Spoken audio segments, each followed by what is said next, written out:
The following episode of Orsini's Uncensored Mind contains explicit language and adult content. The thoughts and opinions stated on this show are reflective of AJ Orsini, the Steve Dave, and their guests exclusively. Seriously, guys, my dada and uncle say some pretty crazy stuff. If it offends you, go be butthurt somewhere else. And his opponent, coming from Bombay, Michigan, weighing 225 pounds, he's accompanied to the ring by Super G Melissa. He's the ECW original and former ECW World Heavyweight Champion. He's the suicidal, homicidal, suicidal, the death-defying Sabu!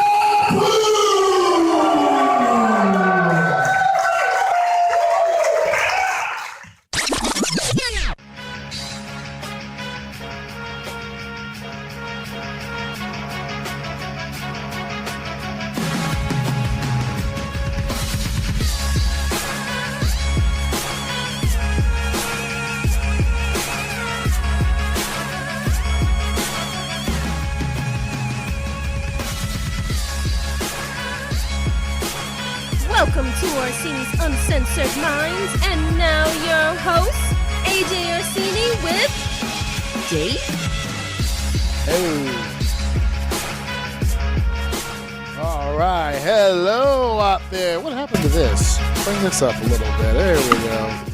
Hello, everybody out there. It's your boys once again. It's AJ Orsini here with another episode of Orsini's Uncensored Mind. And I am playing with all kinds of features right now because I'm not on my laptop.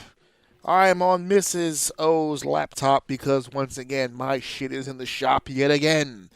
A rant for another day. But don't let the question mark fool you. Dave, are you with us? Yeah. Yeah. He's here. He's on the show. We're Damn. here together. Let me clear I had to clear that out. I don't like the way that yeah came out. Let me try. Yeah. I'm here, yeah. I'm a man. And I have balls. Two I of have them. balls. They've descended many They moons work. ago. They work. Some might say too well. They work too well. They're efficient. We'll give you that.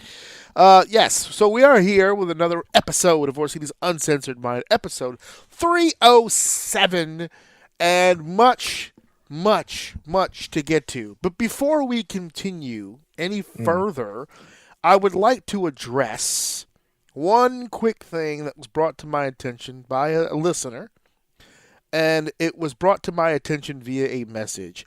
And the message being, how come they understand that the week after WrestleMania we did like a little wrestling purge, but there was no mention last week of the WWE cuts of the people that were released, that were future endeavored. So I explained it to him, and I'll explain it here. The biggest reason why we didn't talk about that last week. Hold on. Can I guess? Yes, go ahead. Yes, you can guess for sure. Okay. My guess that you did not want to cover that last week was because you don't give a fuck. Now I couldn't give less of a shit about any of that shit. You know, on the show, That's a legit guess, by the way. Yes, They did not say that. Nope, we did not go over that. Feel it. Just in your tone and delivery of this You message. knew where it was You headed. could give a fuck. Here's the thing: it's not any disrespect to anybody that was fired or let go. It is, but okay. But okay, well, if they don't want to take it that way, that's fine. I'm saying that it's not. Again, CC the original comment. I don't give a fuck because here is the deal: it happens every year, right? So if you're low hanging fruit, if you're one of those performers that's just kind of hanging on by a thread, and you kind of mosey on down to April, you kind of know what's gonna happen, right? You might get by, you might not. You're on the fringe, right? No one's expecting Cody Rhodes' name to be on there. No one's expecting Randy Orton's name to be on there. No one's especially if you're the new toy, right? So no one's expecting Jacob Fatu on there. That was a list of performers that just weren't doing all that much. Some of them had been there for a while and had done nothing, and then some of them had been there for a while, were at one point stars, your Shayna Baszlers, your Dakota Kais, your Braun Strowmans, that just aren't doing anything right now. They're not blocked, they're not banned, they're not shunned into the fucking nether. There's Just trimming the fat. yeah, you're not doing anything right now. We have a class of kids coming up. We don't need you here right now. I will say the one that did. I don't want to be dramatic and say take me back, but like the one I was, I guess, would say surprised was Braun Strowman, and the only reason why I say that is because they've been actively trying to use him Right. for out of that whole list more than anybody. And it felt like they were kind of like pushing them in a positive direction. So that's the only one that I was like, oh, wow. Okay, cool. Well, I mean, I get it. Yeah, from but what like, I understand, he's got bad knees to the point where they're kind of getting uncomfortable. He's having a hard time with his mobility, not just on the wrestling aspect, but just in life. He's having a hard time with mobility. So in all essence, they're probably doing his ass a fucking favor. They were paying him a shit ton of money for a guy who just can't walk, for nothing. And for everybody out there that's just like, for everything he did, he got over Bronson Reed, he got over Jacob Fatu, and this is how they do him. He did his job. That's his fucking job.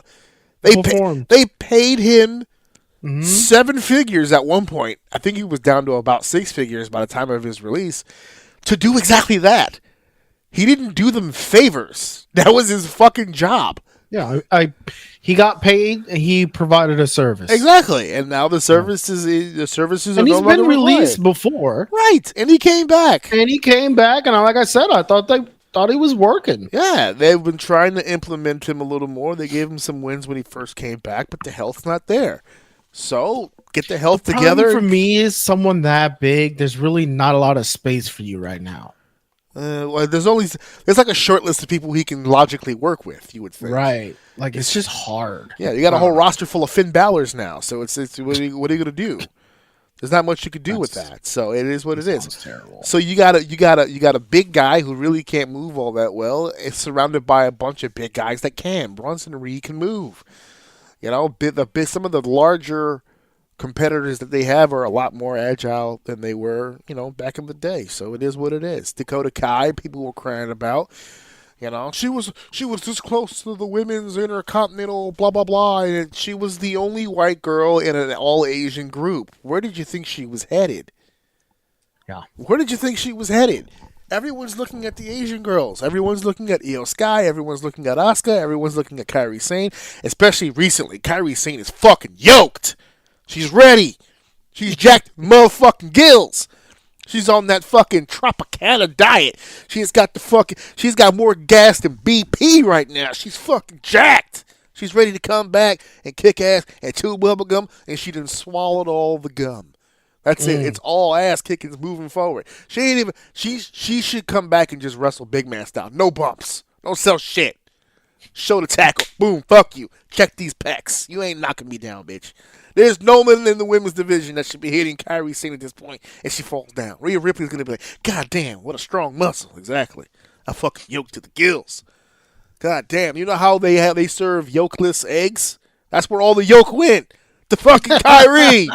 Because she's jacked. Around, you gonna eat that yolk? Yeah, you gonna eat that yolk. And at the beginning when she was training, she was asking. After a while, she just came by and just started snatching niggas' yolk. Scooping. Start scooping. What you gonna do about it, motherfucker? What you gonna nothing? Exactly. Sit your punk ass down and give me that goddamn yolk. That's it. Kairi Sane's gonna come back and just start bullying bitches. She's giving swirlies and wedgies. She's gonna be the class bully when she comes back. She's gonna smack Nick Khan in the back of the head, pussy, and then walk off. Like, God damn, push her. She's got balls. She's got moxie. She's a spitfire, that Kairi Sane. Spitfire. So that's why we didn't talk about the releases, because this is the same bullshit every year. Every year they release names, all of you freak out when you didn't even care about these people a week ago. I didn't see any posts about fucking Dakota. There was one thing when, what was it, Nick Khan did an interview, and I'll address it real quick here. Nick Khan did this interview where they were talking about AEW and putting people on ice, like healthy scratches. They're healthy, they could be used, but he's not using them. We don't do that here. And everybody was like, well, Dakota Kai. And now we've learned that she wasn't on ice. She was on the chopping block. That's why they didn't use her, because they were getting rid of her. So there goes that. So no disrespect to anybody on that list. You know who you are and you know what you did. Shayna Baszler probably has, of the whole group, probably has the one argument because she was dynamic for a while. And then she got in the hands of Vince McMahon and that was it. Done. Be gone. They couldn't recover from that. Her confidence was shook. That was it. It was over. So, that's why we didn't address that. But we've got other things on the docket here that we're going to be talking about that I personally can't wait. And I know that, you, as my co-host here, you can't possibly wait for it. We're going to talk about what's on the show today. Come on, don't keep us waiting. What's going to happen on the show today? On the show today, we have a litany of topics that we're going to be talking about here. We're going to start off talking about Mother's Day. Mother's Day was just this past weekend. I personally have some stories. I know Dave has some stories. I got a funny fucking story about some other shit that happened to a buddy of mine that he gave me full fucking permission to tell on this show, and I can't wait to fucking tell it because it is fucking disgusting. It is gross, and it is embarrassing, and I can't wait to embarrass him on this fucking show. We're also talking about the Nintendo Switch. This motherfucker made some headlines recently, and it's got all the hackers, it's got all the modders, it's got all the techies in a tizzy, and we'll talk about what the news is with Nintendo Switch. Later on with segment 3, we're going to be talking about villains. A deep dive, so to speak. We're not going to spend too much time on it, but I just wanted to make a point about a certain type of villain that seems to be on the borderline that has a lot of people in a controversial state. Backlash took place over the weekend with a crazy, over-the-top booked main event that I can't wait to talk about.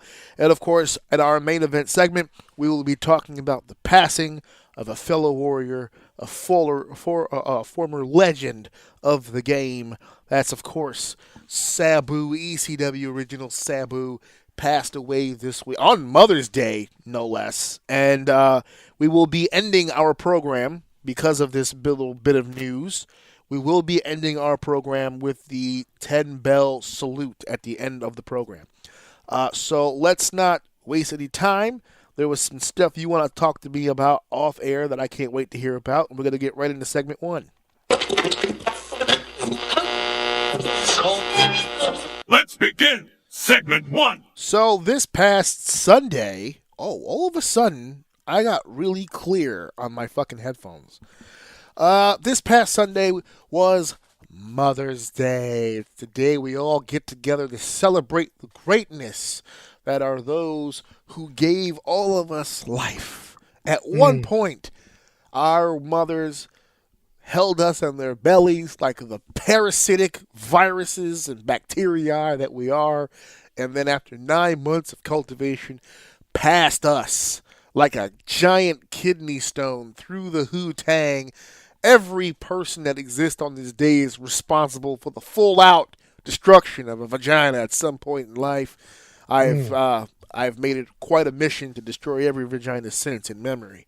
But but Mother's Day was this past Sunday. We had a good time. What was up with you guys? What were you guys up to? We did. We went. She found some place in Jersey. I don't even remember the names or anything. But she just sent me a couple of messages the week before. It was like, I want to go here. And I'm like, okay. She said, and I want to spend the night. And I just want to go fishing. So I said, all right, you made that easy. So we just went to fish. We went to like 2 different lakes or whatever. Mm-hmm. And we went fishing. We found some pretty cool park. Sat there for a little bit. Went to the main lake that she wanted to try, which was awesome. She had a really big fish on the hook and fucking lost it. Oh, But it was our first time using that rod, and it is a little weird. It's not like the usual ones we use. So she kind of like panicked, and that motherfucker was big too. I could see it. She had it like right there, even to the point where it got so close, but the rod wasn't like pulling it in, so she got pissed. right. So she reached over and grabbed the wire, wrapped it around her hand, and yanked it to try to see if she can rip the fish out of the water. She ripped the fish out of the water, but on the way out, the hook came out, so the fish fell on the ground and flopped his way back into the water and took off. Ingenious bastards. I was like, "Oh my god, you let him get away!" She was so fucking. You pissed. let him get away? Wow. Oh yeah, way to absolutely pile on. amazing for sure, dude. You got to put the blame on her. So accountability is a woman's kryptonite. You gotta let them yeah, know. so we did that when we got some food, went to the hotel, chilled, went swimming. That was cool. And then later on that night, everyone's sleeping. I'm still awake. I don't have my gaming set up, so I can't really do anything. Oh, so I'm boy. flipping around Netflix. Poor you. And what do I see? Uh-oh. I see a recommendation that keeps getting made to me, but I'm too busy to watch. Oh. So I say, you know what? Fuck it. I'm here. I'm stuck. Let's do it. I turned on Physical 100, and that was the rest of our weekend. Oh, baby. Physical 100. Oh yeah, Physical 100. I watched the first episode, got pretty deep into the second episode, and I fell asleep. Uh-oh. I was late. So then we woke up. We had the rest of our day, whatever. Got home, and she starts flipping through Netflix here, and she's like, were you watching this?" I said, "Oh yeah, it's fucking amazing, and I want to keep watching it." She goes, "Oh, all right, let me check it out." So she puts this. I told her I kind of probably should have let her sit through the first episode, but the first episode is all introductions, and she doesn't really like that stuff too much. But in hindsight, it did a good job of kind of like showing you the people. But whatever. She went to the second episode, like I told her, and started watching it, and we watched it the rest of the day, and we got to we watched it. we got to the end of the episode where they did the sand team challenge, where they carry the sand up the steps and across the bridge. The last episode I saw, the two leaders were standing on the bridge, and then it cut.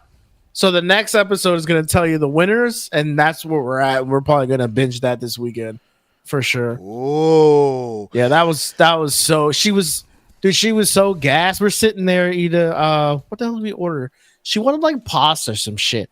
So we're home. pasta or we have some shit. We have a new couch, not Amazon. Fuck you, Amazon.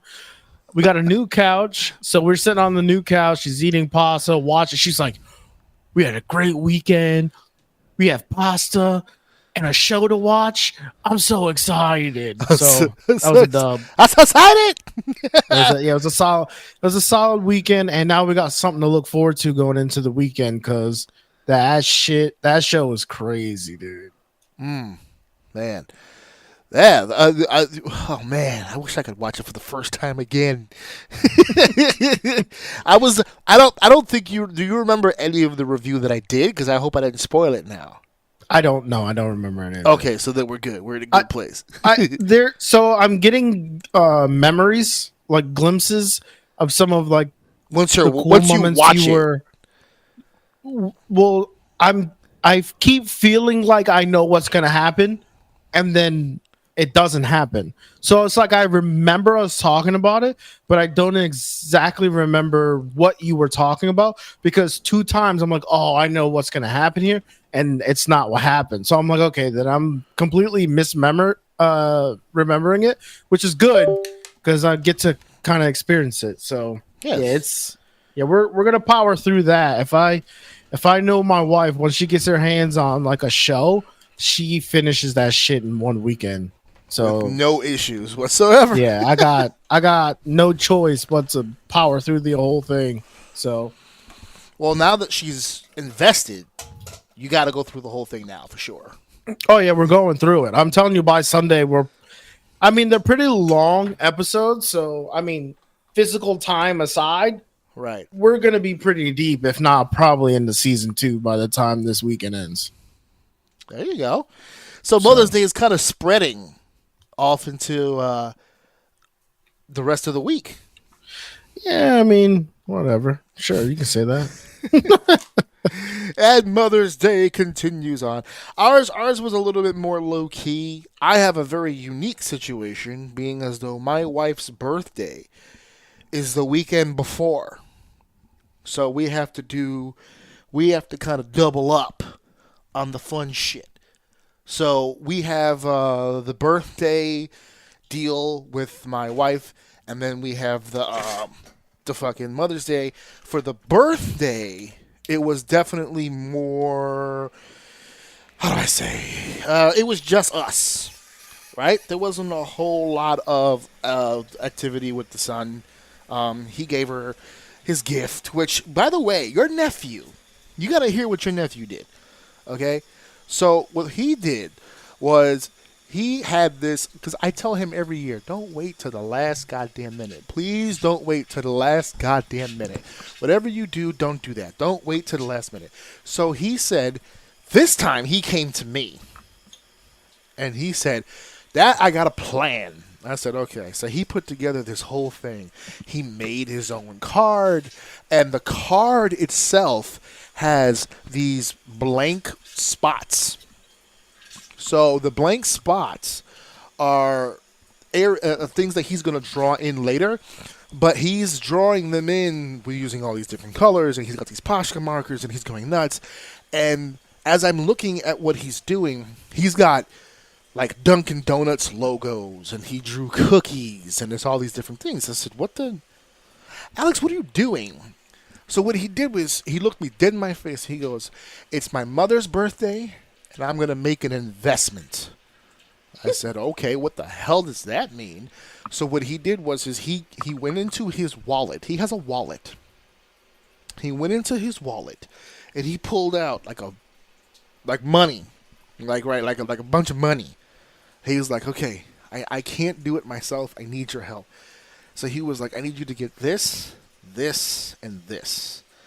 And the things that he wanted me to get was, he wanted me to get Hershey's Kisses, which is one of my wife's favorite candies.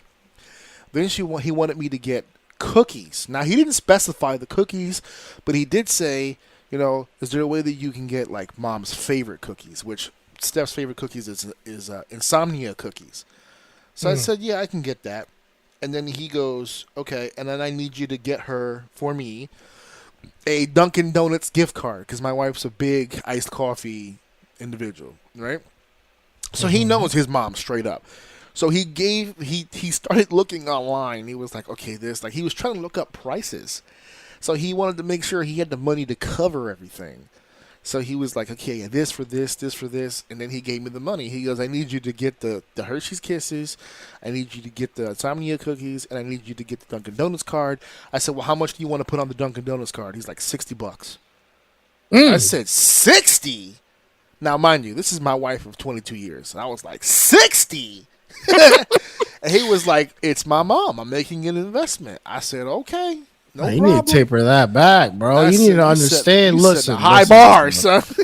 Take that 60, break that shit into 20. And then over time, you'll get money back. You'll never lost money. And you still putting 60 in. Yeah, This the kid 60, needs to learn. the 60 was on the card. He gave me money for the insomnia cookies, too. Shit. And I He paid got for more money than me. Yes, you know what's cool about him is that he gets money on his birthday, and he gets money on Christmas, and it sits in his wallet for forever. Like this, he had, when we gave him he's got family who gives him like straight up just cash and cards. You get the Christmas card, you get a couple bucks in there. When he got the Christmas money from his grandpa, we had to put that in the wallet, and in the wallet was Christmas money from grandpa from last year. Not all Does of he it. just do that on his own, or do you guys teach him to do that? To do the what? The thing with the saving of the money? Just to saving the money? Like not spending it? He's at a point now where he's in cruise control. But what we did in the beginning when he first started getting money was we needed him to be aware of the ideology that once you spend it, it's gone. right? There's no more money. So yeah, when you get excited, you really want to. You're excited. You really want to get it, and or you really want to get what you want to get, and there's a sense of like, oh, like especially when you first get the cash in your hand, you just, oh my god, I can get so many things with this. So instead of telling him no, no, no, no, no, we just said, oh, you get whatever you want. Just know that when you get it, it's gone, right? That's the whole point of the conversation. So in the beginning, when he was really young, yeah, he'd go on his iPad and oh, can I use this money for this, or can I, on his Xbox or something. And eventually, he got tired of not having any more money for the shit he really, really wanted. So after a while, he kind of just figured out on his own, I'm gonna just hold on to this in case something comes up. Mm-hmm. So, and that's what happened. It was time for him to do something for his mom for fucking once. And he was just like, yeah, I'm going to do this. I'm going to invest. I'm going to do this. I'm going to do that. And I was like, all right, cool. So that was his portion of the birthday. For me, I know for a fact that for instance, my wife doesn't do flowers and my wife doesn't do brunches and all that.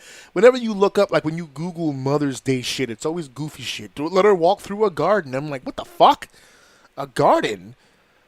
Like, no, none of that shit's going to fly. So we did a bunch of smaller activities for her birthday, and then we traveled through. I learned a long time ago about that low fucking bar myself, right? Like you can't go all out all the time. Sometimes you need a WrestleMania 41. Sometimes you just need a standard, run of the mill. Not too bad, not too yeah, good. Solid, just a solid birthday. Acknowledgement. I'm glad you're here. She wanted to do a big blowout for the birthday. It didn't happen, so we ended up doing a bunch of other stuff, and it was still a fun time. It was still cool. We went to Skyscape, and we had the big dinner and all this other stuff. We went into the city. So for Mother's Day, very much more low key. This was the first time we did a paint and sip with Alex.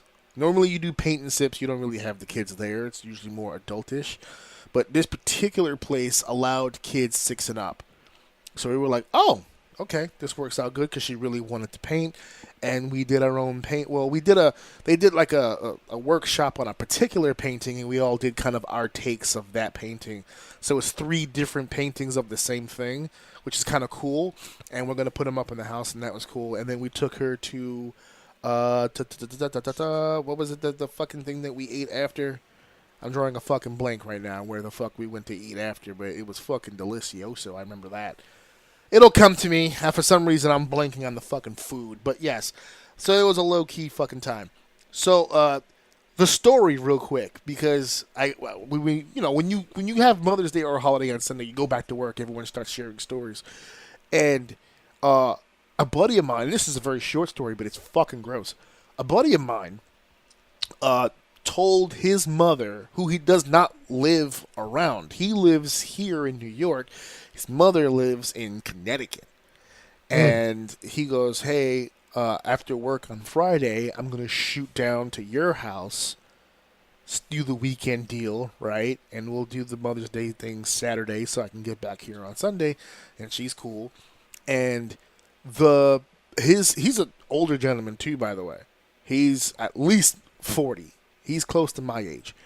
And that would make his mother at least in the 60s, late 60s, if anything, right?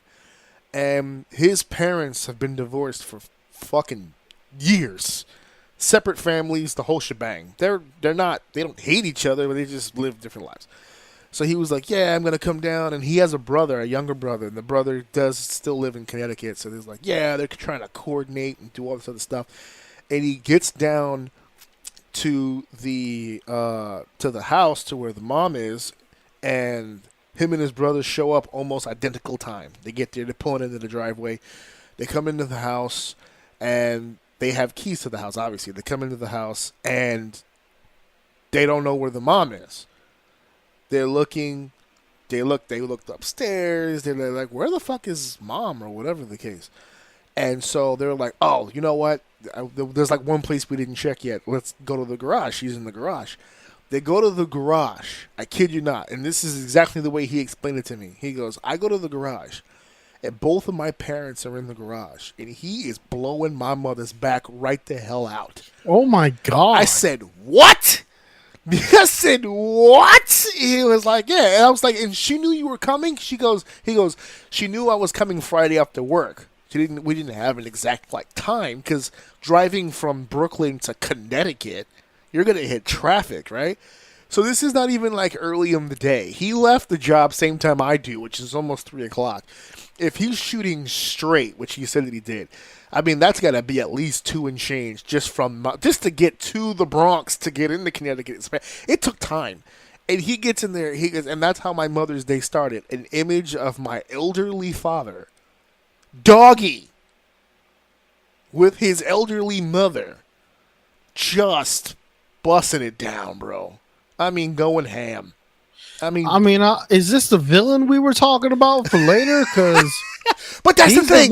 That's the thing. That's the thing that bugged him because he's still married.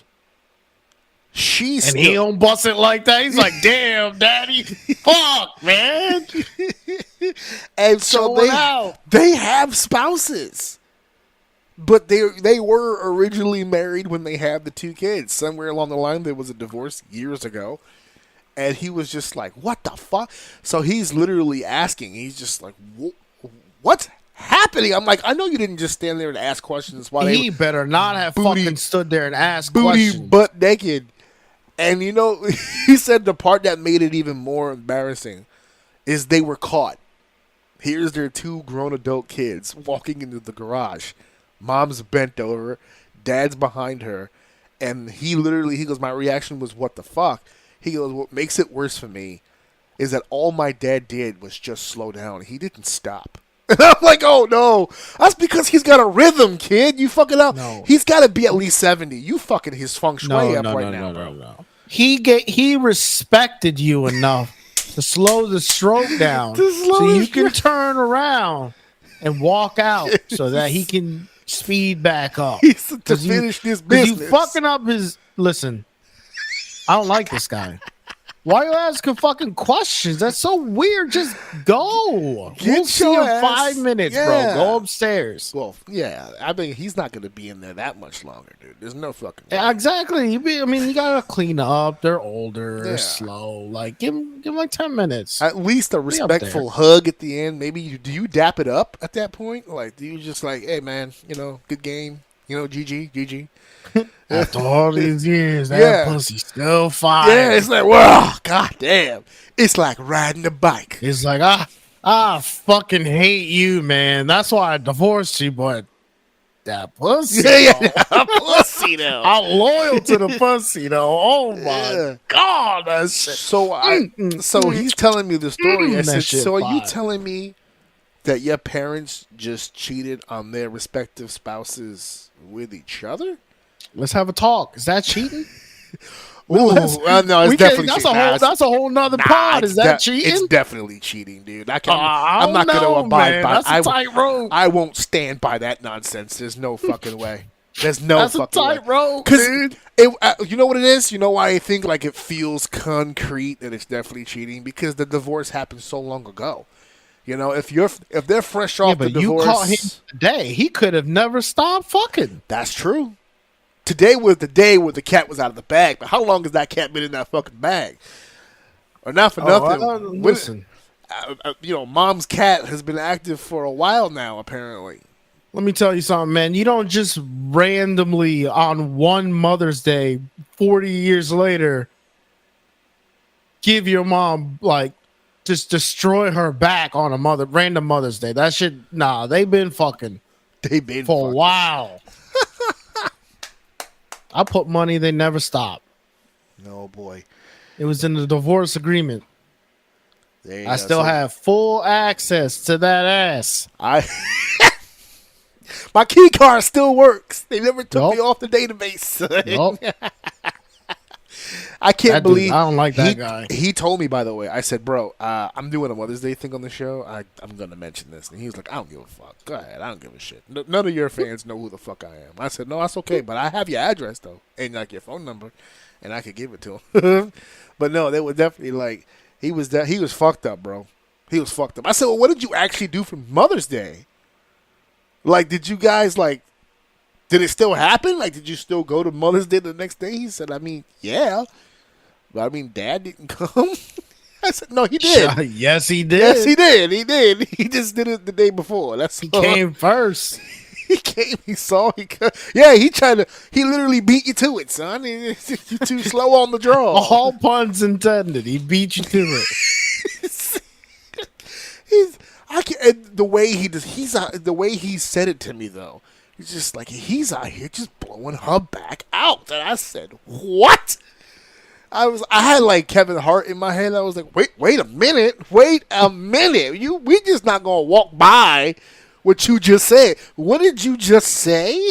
It's like he's blowing her back out. I said, you know what? That's a very appropriate term for this elderly woman who's getting back shots. He might have actually blown her actual back out. That option was on the table. It could have happened. I don't know. Anyway, we're off to segment 2, y'all.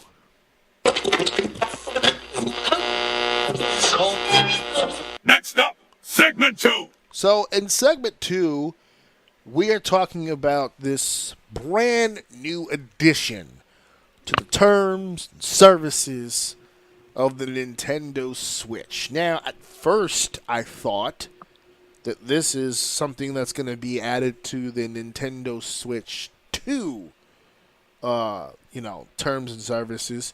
But I am a current subscriber with the Nintendo Switch 1 with my son, and I too received the email from the folks over at Nintendo about this new addition to Nintendo. Before I sent it to you, did you hear about this? That they're going to be doing this to the No. Nintendo Switch? No, you did not know. So did you get a chance to look at any of the materials that I sent you? I looked at it, yeah. So just really quickly, because I sent you a clip. No, outside of the clip you showed me, I showed you a reel. Yes, that I did not get a chance to see. Fair enough. So I mean, I know that you. Who's the asshole now? You sent it to me like what? Like an hour before he went on the air. Dude, it feels good on this side, dude. Well, explain the reel. So I'm up to date. I'll explain it after you get into it because it'll make sense after. Well, I was going to open up this whole discussion with an actual description of what it is that we're talking about as far as the term brick, right? So they're saying that there is a clause now that gets that if once you I had it in front of me. Now I'm trying to get the specifics, but there's like no modding, no hacking, no sharing, no whatever the fuck. And then if you break, I'll get it up in a second while I'm talking. But it's basically if you break any of the rules that they list out here, that they're gonna turn. So Nintendo's brand new user. No. Let's mute that because I know this guy's gonna fuck with my goddamn copyright. But yes, there is. Oh, here it is in front of me. See, the guy was talking, and I just pulled it up now. This was on the original agreement. You are not allowed to lease, rent, sublease, or sublicense, publish, copy, modify, adapt, translate, reverse engineer, decompile, or disassemble all or any portion of the Nintendo accounts. And now they have changed that with a lot of mumbo jumbo here. But it's essentially the same stuff, but they added distribute, offer for sale, or create derivative works. Bypass, modify, decrypt, defeat, tamper with, or otherwise circumvent any of the functions or protections of the Nintendo account services, including through the use of any hardware or software that would cause the Nintendo account services to operate other than in accordance with the documentation and intended use, and it cites some legal mumbo jumbo. So what they're basically saying is don't touch my shit. Don't touch my shit. Don't alter anything. Don't fuck around with it. Elsewise, we're gonna brick you.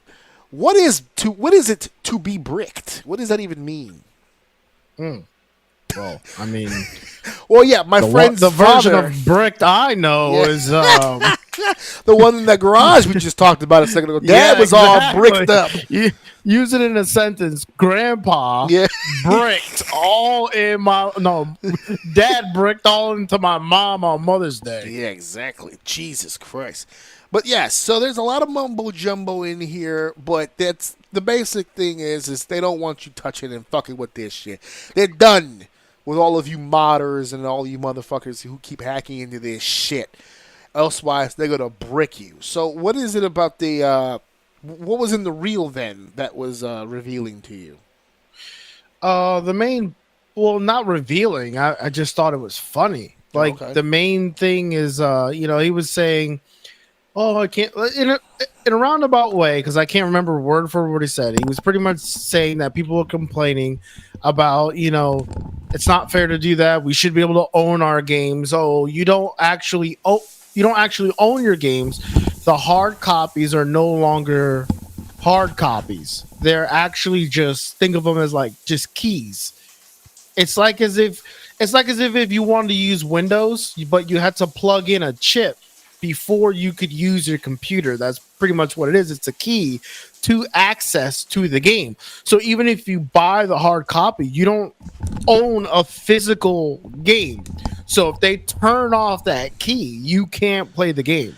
So the thing was around that, and the guy's like, "Oh, well, this is ridiculous. Like, no one, this is gonna hurt sales, some shit like that." Right. And he goes, "It's crazy you say that because," and then he ends the reel of saying, like, "We've already sold out pre-orders." Right. So my point to you was like, yeah, all that stuff sounds bad, but nobody gives a fuck. They're just gonna buy it. The people that this would affect Are there people who don't want to buy it? who are probably going to buy it anyway, right? But they'll just try to find a way around it. They may not take them seriously at first, which if there's one company to take seriously is fucking Nintendo. Yeah. But they're gonna try their bullshit, right? But the people who this doesn't affect, which is majority of people who play the Switch, they don't give a fuck. This doesn't do anything to them. The only thing they know is that they have to save up enough money to buy the shit. That's all they care about. They don't give a fuck about the pricing. They don't give a fuck. All they want is it to be available to them so that they can buy it. And the fact that he ended that reel saying, well, pre-orders are already sold out. Like you couldn't pre-order it right now if you wanted to. Right. Whether you like it or not, you can't fucking get it because they're selling out. Now, there's a caveat to that because they can't distribute as many as they would like to because of the tariffs and everything like that. Right. But it's still sold out of whatever they are distributing. So my point was, it doesn't matter. None of this fucking matter. No one these days cares to own it. It's like a my age and younger mentality to own the physical. Seriously, even if you just send them a box so that they can do the bookshelf thing, right? I don't think they give a fuck that the game is inside. Well, so I have two questions actually. Now that I'm thinking about it in my head, the first question I would ask is: the pre-sales are all sold out.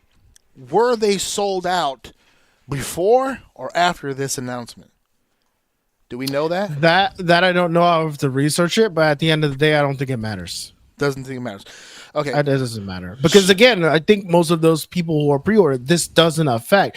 There isn't a large enough community that mods these games. Whatnot. Yeah, that's gonna affect sales in any way because the hackers are still going to buy it and they're going to try to get around it and then they'll learn and evolve. But at the end of the day, they're still buying the console.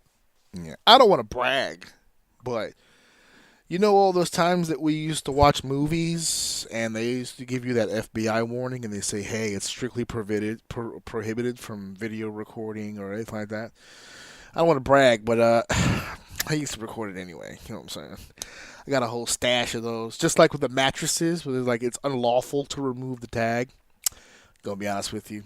I got a bad reputation with that. I'll tear the tag right off. You know, I'm kind of a gangster like that. How many people do you actually believe? Like, is this a big enough problem for Nintendo to release this out of the blue? Do they know something that we don't? Are they really having that much of an issue with people modding or hacking in or reselling pieces? Absolutely. So then there's some method to the madness, right? There's a reason the thing for for getting it out. Nintendo, though. There's no such thing as a big enough problem. Okay, problem is the problem. Yeah. If they find two motherfuckers doing it, they shutting it all down. That's the way Nintendo works. So when you say, well, it's only a small community, like, who cares? They're like, no, fuck that. We want full price on every game. No game ever goes on sale. No, we don't want it. We're shutting it down. So it makes sense. But the only reason why they weren't really able to do it before is because you still had hard copies of games. The moment they switched it over to now, the hard copies no longer is a game. It's just access to the game. Now they can control it because they can see what you're logging in on, where you're logging in, the IP you're using, the code for the specific switch that you're using. They have you pinpointed. So the moment anything gets triggered on that, they could just shut it down and shut all your games down and everything. They couldn't. I don't think they could really do that before, but now they have full control over it. Well, like you said, that a problem is a problem, and for them, when we were doing the review for not Game Changers, what was the fucking other one that we did? The other documentary, High Score. The first one. High Score. Yeah. When we did the High Score one, there was a literal whole episode attached to the idea of these guys that were messing with the coin-operated machines, and Nintendo came for them. So this is they've been doing this. They've been doing this for a long time, and yet the modding, the hacking, all that stuff has not stopped. Nope. If anything, like the more they see evolve, Nintendo implement something, it means they figured it out. Like the reason why it wasn't locked down before is because they didn't figure it out. They figured it out. So now it's getting locked the fuck down. That's it. it's done. You're now. not modding, and you're gonna pay full price for this shit, and people will pay. That's it. At the end of the day, every $80 Mario Kart that gets sold, it's gonna sell, whether it be now or 5 years from now. Someone's gonna buy it at full price. What's your overall take on this Switch 2 in general? The fact that we have a Switch 2, while the Nintendo Switch, the original Switch, is still so highly popular. I'm more of a Steam Deck kind of guy, so no. My problem. I actually don't have a problem at all with anything that Nintendo's doing. It's their product. It's their IPs. They can do whatever they want with it. If you don't see value in the price, then don't buy it. Don't buy it. Don't play it. Like, I don't fall under the umbrella that everything in the world that someone creates should be accessible by me if I want it or not. Right. And that's not even the way the world works. There's like elite stuff that don't try telling the rest of the world that they want all the good shit to come to them. Right. And I'm important. I guess people could say like, it's entertainment, it's video games, like it should be accessible to a bunch of people, and it is. You can buy it. You just might have to save up a little bit now. You can't, it's not as cheap as it used to be. The hardware, whatever you want to say it is, the hardware, the development, the shipping costs, whatever it is, they have a number they want to hit, and they're going to fucking hit it. And I think they have data to prove that it doesn't matter what they price their game. Sure, they may not sell 1 million copies first week, 6 months, right? But in the next 6 years, they're going to sell 5 million copies. And I think that's the type of data that they have, and I think that's what they're doing. They're just playing the long game. Look, I'm going to take this. You see this? I'm going to put this right here. This is the price. I'm going to walk away.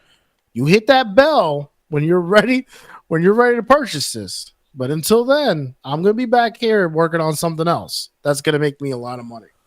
And I think that's their strategy. They're not worried about the price. You're going to buy it. Yeah, well, Nintendo has been in the driver's seat, so to speak, for a long time now. A long time. And the fact that... As they should. They're the last... from all the things we've watched, they're the longest reigning video game company, aren't they? Yeah. They're the oldest. They beat... Well, yeah, no, they're definitely the oldest, for sure. They ended up beating out Sega. Sony came later, but Sony's become a powerhouse over time. They've got their enemies here and there. If anything, I mean the oldest. Whew, yeah. As far as the console things go, after even when, just now when we saw Game Changers, it was still like you go back and you look at that and you go, man, they are still cooking today. Mm-hmm. So yeah. And this is part of the plan. This is part of the whole deal. They have no shame in protecting their IP at all whatsoever. They will go to the jugular on anybody. Money, no money, they don't give a shit what your situation is. You fuck with this shit, they'll come for you. But I think the overall theme of the whole deal is that it just is just another one of the time will tell, but it feels like it's just one of those things where, hey, we're telling you straight up, don't do this. But you've been telling me straight up not to do this. We've done it anyway. And you've gotten a few, people here and there, but you're not going to stop everybody. There's always going to be, someone's always going to be right there with the next thing. So you can never really get your hands on it. But this did have a lot of people really panicked and really just, oh my God, what's going to happen to us? And it's just like, dude, this is another day in Nintendo office, man. Yeah. This is another day in Nintendo's office, man. Trust me, they've been cooking this idea for years, I promise you. Yeah, wider for screens. Years. Yeah, they're always ahead of themselves, to be honest with you. So, yep. So we're going to move on here, and we're going to get ahead of here, and it is here. Look at that. I'm so smart. We're moving on to segment 3, y'all.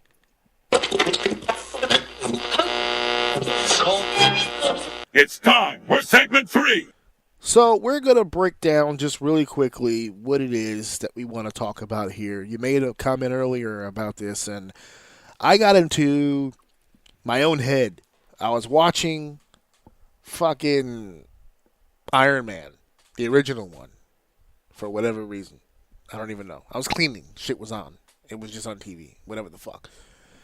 And I was watching this movie, and this was the first of the MCU films. So it just kind of, I haven't seen this one in so long.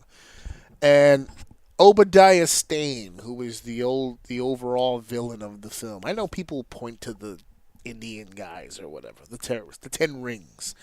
But the real villain of this movie was Obadiah Stane. And one of the things that I liked about his character in that film is that even when you don't know he's the bad guy, like in the beginning of the film, even when you don't know yet that he's the guy who ordered the hit on Tony and he builds his own Iron Man mock version, and before we even get into all that, he was already kind of a menacing, intimidating dude. And then throughout the flow of the film, he just kind of got worse. He just got real menacing and real badass all the way through. I love that rendition of Obadiah Stane. And it got me thinking in my head. And I was like, who was the next villain? And the next movie in the MCU hierarchy was The Incredible Hulk with Ed Norton. And that ended up being General Ross. And ended up being The Abomination for that movie. And I noticed a shift in between those two movies as far as the villain goes. And I started thinking in my head about all the other villains henceforth after that. And there was a lot of bouncing of the ball. And there's a lot of different types of villains in the MCU. Not just in the movie world, but in the comic books as well. There's many different types of villains. And of course, as all things in life, I started thinking about villains in comics, and then all of a sudden I started thinking about heels in wrestling. And, who are some of my favorite heels? Who are some of the heels that I thought were just true blue, real fucking heels, just bad guys? And I started coming up with some names in my head. I'm cleaning, so my head is always all over the place. And I started realizing that a lot of the heels that I liked, or a lot of the heels that I kind of can get behind, are all older heels. So I was like, are there any current heels that I'm really into as heels? And I don't mean like I like them or I think they're doing good shit. I just, as a bad guy, is he really a bad guy? Is he an asshole? Is he condescending? Is he annoying? Is he ignorant? Is he sick in the head? Just craves destruction, just craves the decimation of the people around him. Is there any element of that real just bad guy today in any form, not just the wrestling? And I was having trouble coming up with names. I came up with a few, but it is not a lot. And I found this article. I sent it to you. I'm not going to go over the whole thing, but there was a quote to me that stuck out. There was an article called The Art of the Villain. It's an article that was posted on a website called The Reader's Corner. It's a blog. And there was an article put up on this website in 2020, December 3rd, 2020. Did they have the author's name here at the end? Because I'd love to give him credit. It was not a long read, but it was a really well-written fucking article. If I find the name, I'll probably tag it, but I can't find the.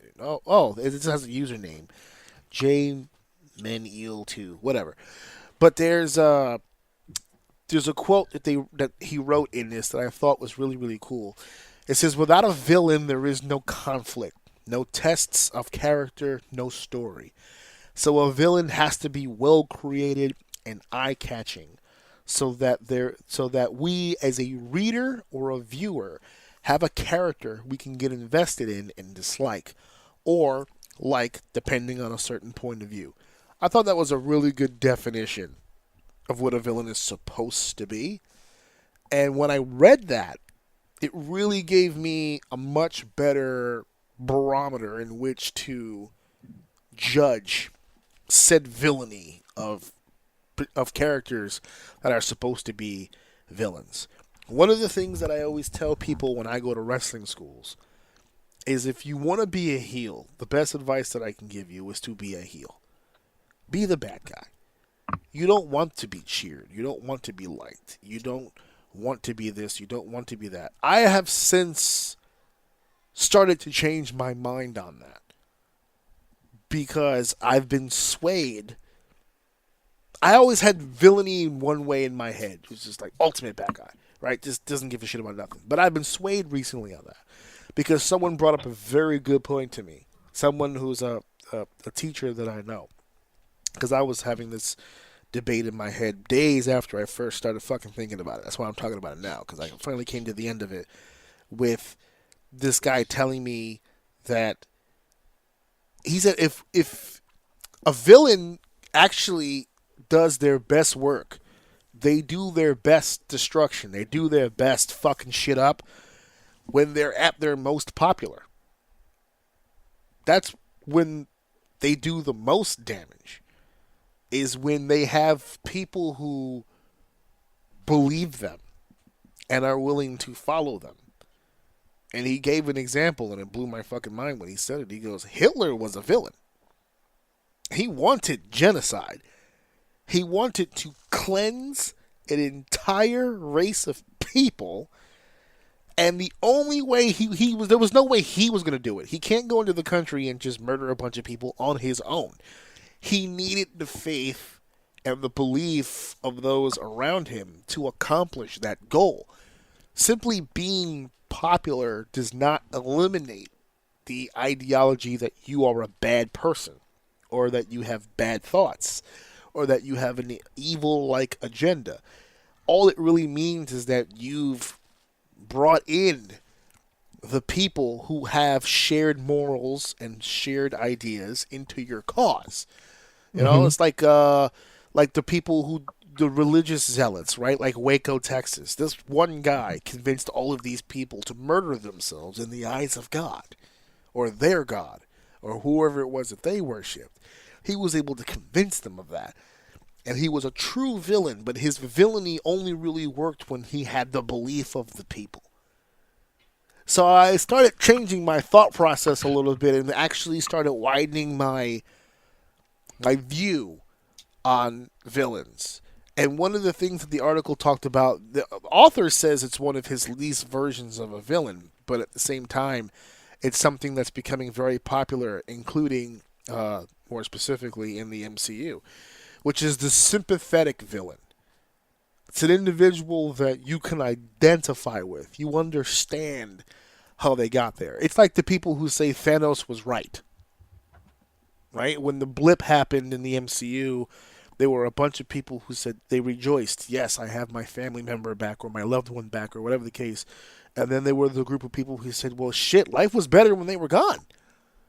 It was less people, less bullshit we had to deal with. And we were more of a society. Like they started to believe in their hearts that the genocide that just took place was the right cause of action. So there's different versions of it. There's different vibes of it. When I sent this to you, what was one of the first thoughts you had as far as like what's your definition? Where do you stand when it comes to this person is a villain, a bad guy? I think your original thought and what this article is saying, I think they're both true. I think both can make very good villains. Yeah. In their own right. Like, in order to be the one that you're thinking, what makes you a good villain then is that you just want to see the world burn. Right. Right? Like, you don't need a reason. Yeah, like, chaos for the sake of chaos. Yeah, absolutely. Yeah. Like, that's a good villain. Yeah. But then, on the same hand, I think you're just as good as a villain if your cause, someone can just be like, I kind of get it. Like, you're dick, but you're kind of making sense a little bit. And I think those points also make a very good villain because it's the Robin Hood question, right? Like, he steals to feed someone. Like, right. In someone's eyes, he's a fucking villain. Like, you're stealing shit. Stop stealing shit. But for the people he's helping or those who are being perceive it as the right thing or the right cause, to them, you're Robin Hood. You're doing God's work. You know what I mean? Like, I'm glad someone is standing up and doing the right thing. So the eyes of tyranny. There's just two different viewpoints, but I think both, for the sake of the question, make an equal villain. Okay. Yeah. There's multiple versions of both, right? Sometimes you could be a good guy the same way, where it's good for the sake of good, right? Sometimes you have Thanos and you have Joker. Yeah. I think that's the immediate in my brain, a good way to explain it. Yeah. Wait, as far as being redeemable bad guys? As in, like, two good villains. Oh, yeah, right. But on opposite ends. sides of that spectrum. Yeah, exactly. Yeah. Joker was the one where, in that movie, where they made the comment, sometimes you just want to watch the world burn. Joker is one of the most infamous characters in comic book history, if not there is an argument that can be made that he is one of the most infamous bad guys of all time. There's people who are hearing this right now going, AJ, he's quite literally the biggest bad guy of all time. Again, debatable, because it depends on where you're looking at, right? Darkseid from DC Comics is also labeled as quite a nasty villain, but for a different reason. His power scale is immense. This guy can destroy civilizations with the literal blink of an eye, whereas Joker doesn't have any special powers. He doesn't have anything. He can't move mountains with his mind or anything like that, but he's so sadistic.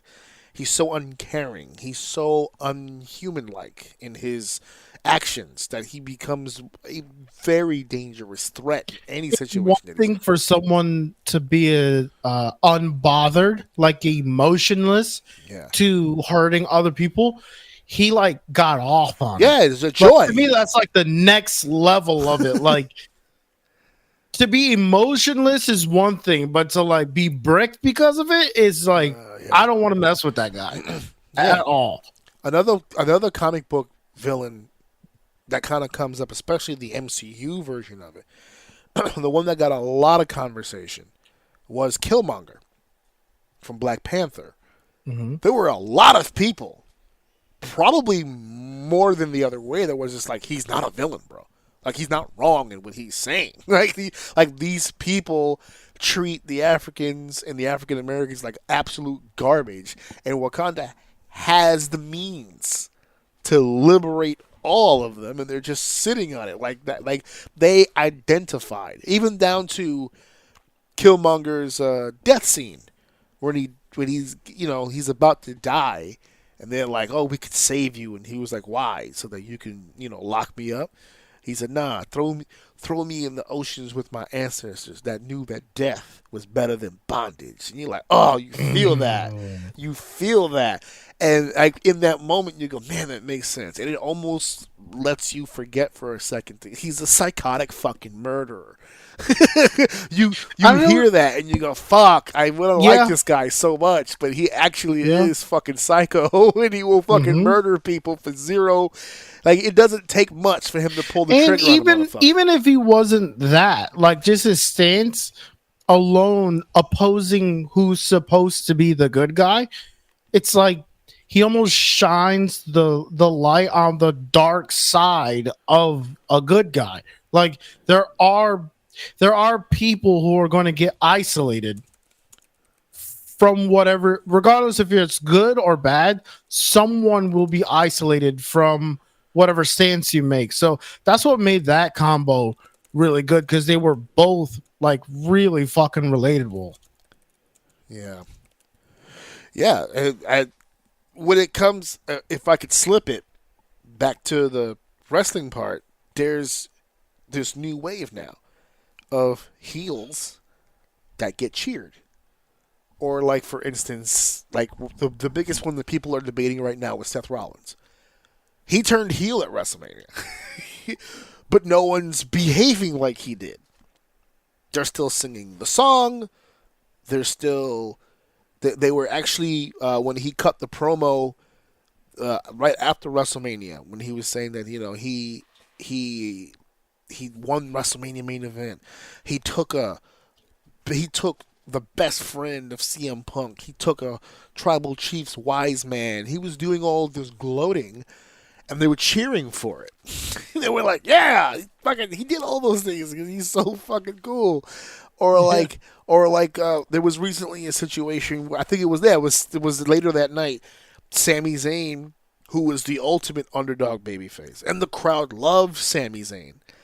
And they sick Braun Breaker on him, and he hits him with the big fucking spear, and he cuts him in half, and the crowd goes, "One more time!" It's like, what the fuck? What do you mean, one more time? I thought you liked him. It's like, we do like him, but we like Braun's spear too. So let's go. Get in there. Cut this motherfucker in half. Let's go. And so, like, we're in a weird place right now, because there are, realistically, and I think this is one of the reasons why back in the day, baby faces, heels, good guys, bad guys, however you want to label them, in fiction, whether you were reading something in writing, or if you were watching television or watching a movie, or however you were getting your entertainment, it's easy to create characters that are clear-cut, this is the good guy, clear-cut, this is the bad guy. But I think sometimes within people, it's hard to delineate, because in real life, there's a lot of gray area between good guy and bad guy. Oh yeah, every job there is. You have the boss that's an asshole, and then you have the two employees, one that thinks he's a fucking asshole, and the other one who understands that it's business and that you're not delivering. And like, they understand the perspective of the guy, and they think, or they have an understanding that being that way to subordinates is the way you have to act to get results. So you have the one guy who understands that and the other one who's catching it. So they're both looking at this guy as one's a villain and one's like, he is a dick, but he has to be that way. And that's exactly what we're talking about. Yeah. What was it? Sam said on the plane with Baron Zemo. He's out of line, but he's right. He's telling the guy he's out of line. There's no doubt about it. He's overstepping like a motherfucker, but he's not wrong. He's telling some serious truths here. So yeah, we actually have an excellent example. We'll probably visit this again at our main event on the next segment. Yeah, probably. Because we have a great example of this. We'll get more into it during the main event. But yeah, I genuinely, I wanted to start that conversation here on the show because I have a feeling we're going to come back to this more than just, more than just in this particular sitting, right? Because we're still ever evolving. Roman Reigns was a heel and somehow turned babyface without doing anything different. He didn't Literally do nothing. anything different. Nothing came back. He's the same and was that guy. fucking guy. And he didn't do the traditional babyface turn things. He hasn't been huggy or emotional. He hasn't apologized for any of his actions. Nothing. He's the same arrogant piece of shit that he was when he was the bad guy. The only babyface things that are happening with him are happening to him. He himself has not done anything to warrant being a babyface, but his Solo turned on him and took his EULA. Jimmy and Jay have confronted him time and time again about his actions. Paul Heyman at WrestleMania, he lost his wise man. And Roman's sitting there all sad and depressed and defeated. He went from being the tribal chief to this big-ass tribe to having no tribe at all. So things are happening to him that make you feel sympathetic, but he's not doing anything that makes him feel sympathetic. He's just having the matches and he's telling the stories the way that he was. He's still an arrogant prick. Which is all the more amazing if he does inevitably make another switch. How? There's so much ammo there. Yeah, like how? Oh, you're saying based on everything that's happened to him. Yeah. No. Just meaning based on his actions, right? It's like it gives the example of he's the villain we're behind now. It's like he hasn't, like you said, he doesn't done anything babyface per se. Right. He's still him, but things are happening and where he's pulling sympathy because of his situation, but at the end of the day, he has not changed. So if they do decide to go back to him being a heel, all he has to do is acknowledge the fact that he hasn't changed.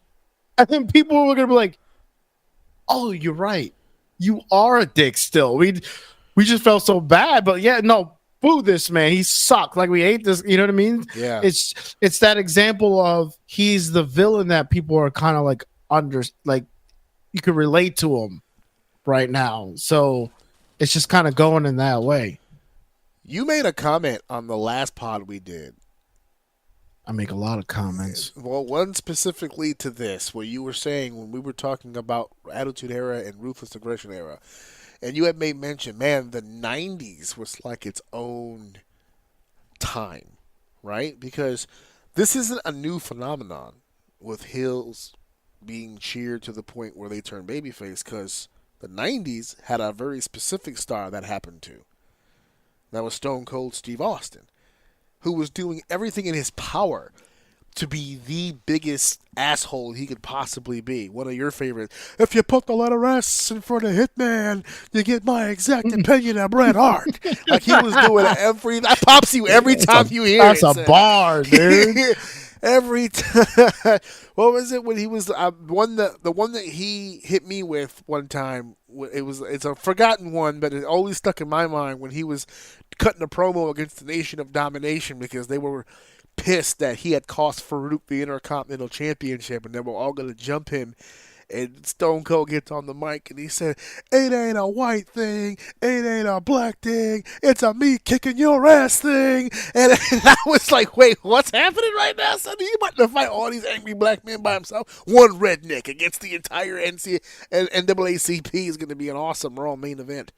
But it happened then, and we always attributed it to his rise as a renegade, as an anti-hero. We always attributed that to the 90s because it was just that era, right? All the rebels in the 90s got over as baby faces. Look at the music, look at the news, look at all that. That whole decade is just riddled with just rebellion. And so, like, I look at today's audience now, and I'm not saying it's the same. I'm not even saying it's going to approach anything like that. But there is something to this audience liking bad shit happening to good people. There's something to it. There's a hint of something there where it's just like they enjoy a good performance, don't get me wrong, but when you got a guy like everyone giving Cody Rhodes shit at WrestleMania for not hitting John Cena with the belt. You've got the belt in your hand. He's right there. He's been dogging you. He's been talking shit to you. Go ahead and whack him. And he couldn't bring himself to do it. And then John Cena does his whole heel thing, hits him with the belt, beats him 1, 2, 3. And everyone looked at that. And instead of saying, "Wow, what a scumbag John Cena is," they all said, "Wow, what a pussy Cody Rhodes is." And I think that says something about the audience. Now you have to adjust. Now you got to go back to the drawing board and go, we can't have Cody come in here and just be white meat babyface. It's just not going to work that way. The kids are going to buy into it, but it's not going to work across the board. That's why I think it's so hard for people to – it's really – I don't know if you've been picking up on what I'm picking up on, but I feel like it's really hard for people to boo John Cena. It's hard. We'll get there. Yeah, it's We'll hard. get there. It's hard for people to boo him. And you know, the ending of Backlash really didn't help his cause. But we'll get there. As a matter of fact, let's go ahead and get there right now. Let's go ahead and get to the next segment then.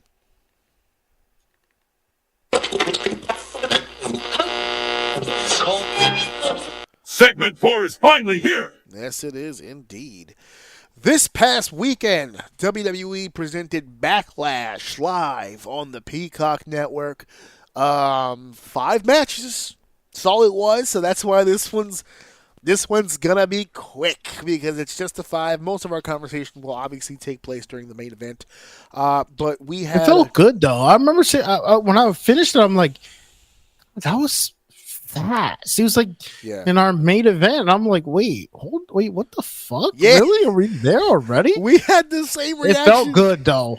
We had the same reaction when Gunther and Pat McAfee ended, and then they started the main event package. I was like, "What the fuck time is it?" Yeah, because it was only like 9:00. I'm like, "How much time are they giving the main event?" So I was like, "This is crazy." I saw that shit at work. I love my job. Oh man! But we open up with a fatal 4-way for the WWE United States Championship. Jacob Fatu defending his championship against LA Knight, Damian Priest, and Drew McIntyre. I really felt like, look at those names, and I was like, Drew McIntyre shouldn't be in this. This is kind of disrespectful a little bit. I know you got to do something with him. You can't keep having him lose main event matches, but he just lost the mid-card match, so it's now like, I don't know why he was in there. It's funny you say that because as I was watching this, I'm like, I want to see the guy get his payout, right? Because I've been asking for his payout since COVID ended and stuff like that. I'm like, man, he deserves a payout. But I'm be honest with you, the more he just gets beaten down, the more that if he ever doesn't get the payout, I think it's just going to be that much. At this point, we're just stacking the deck. Right. He's got so many reasons to pop off when he finally gets it that the more I watch him now, I'm like, oh, add this to the list. Yeah. Add this to the list. And you know, every single time. Drew McIntyre, the character, always remembers. He forgets Yes, nothing. he does. He holds a grudge like those old Malaysian ladies who carry the water from the river. He never drops a single drop of hate.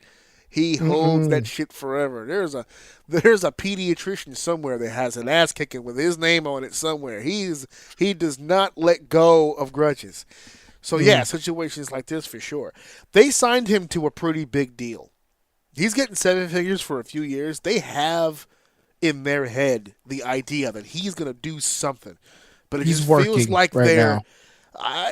I think he's working hard to stay afloat until they pull that trigger. I think right now he's in a position. Losing relevancy isn't gonna Exactly. make that trigger come any sooner. Exactly. I think he's at a point right now where he's doing just enough to really stay relevant.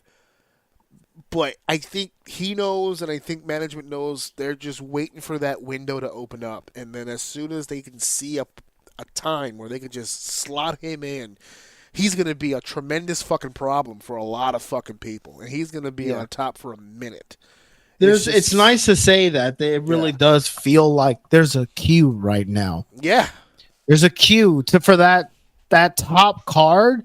It's not a shortage. We kind of have too many right now, which is good for the mid card, which this match right here, I think I'm confident enough to go on record saying for me, this was the match of the night. Jacob looks fucking amazing as a champion. My whole thing watching this, I was like, it's really nice, first of all, to see a 4-way that I'm enjoying, but second, to see the champion in the 4-way stand out as the like I felt Fatu was the champion in this match. He dictated the pace. He was all over the place. He was like a one man, like he was doing chains like by himself, setting stuff up with I think he did like a clothesline. He like ran off the rope, clothesline, ran off the rope again, and then like dove outside. I was like, who the fuck is this guy? He's not stopping. He's all over the place, and it like his presence allowed the other three to kind of like come in seamlessly. And I don't know, man, Fatu really controlled this fucking match, and it was so good. Which is so funny because you can make an argument at WrestleMania that the two top matches at WrestleMania were the two triple threat matches. And now we get to Backlash, and the best match is probably the 4-way. So I'm really digging the multi-man matches. Dude, they're working with these multi-man matches, dude. They are. This shit was good. I'm going down saying this is match of the night. And I think Damien had a good showing. I think Drew had a good showing. LA Knight had a good showing. I think they all did. But it was obvious that Fatu was the champion. Yeah, and that was cool to see. He was the man. Because you normally don't see that. Yeah. You said earlier that Jacob Fatu looked good as champion. He's got experience. For the record, to this day, and I have it in front of me. I pulled it up while you were talking. Before he was a WWE superstar, he was the king of Major League Wrestling, MLW, who, by the way, has TV and has pay-per-views as well.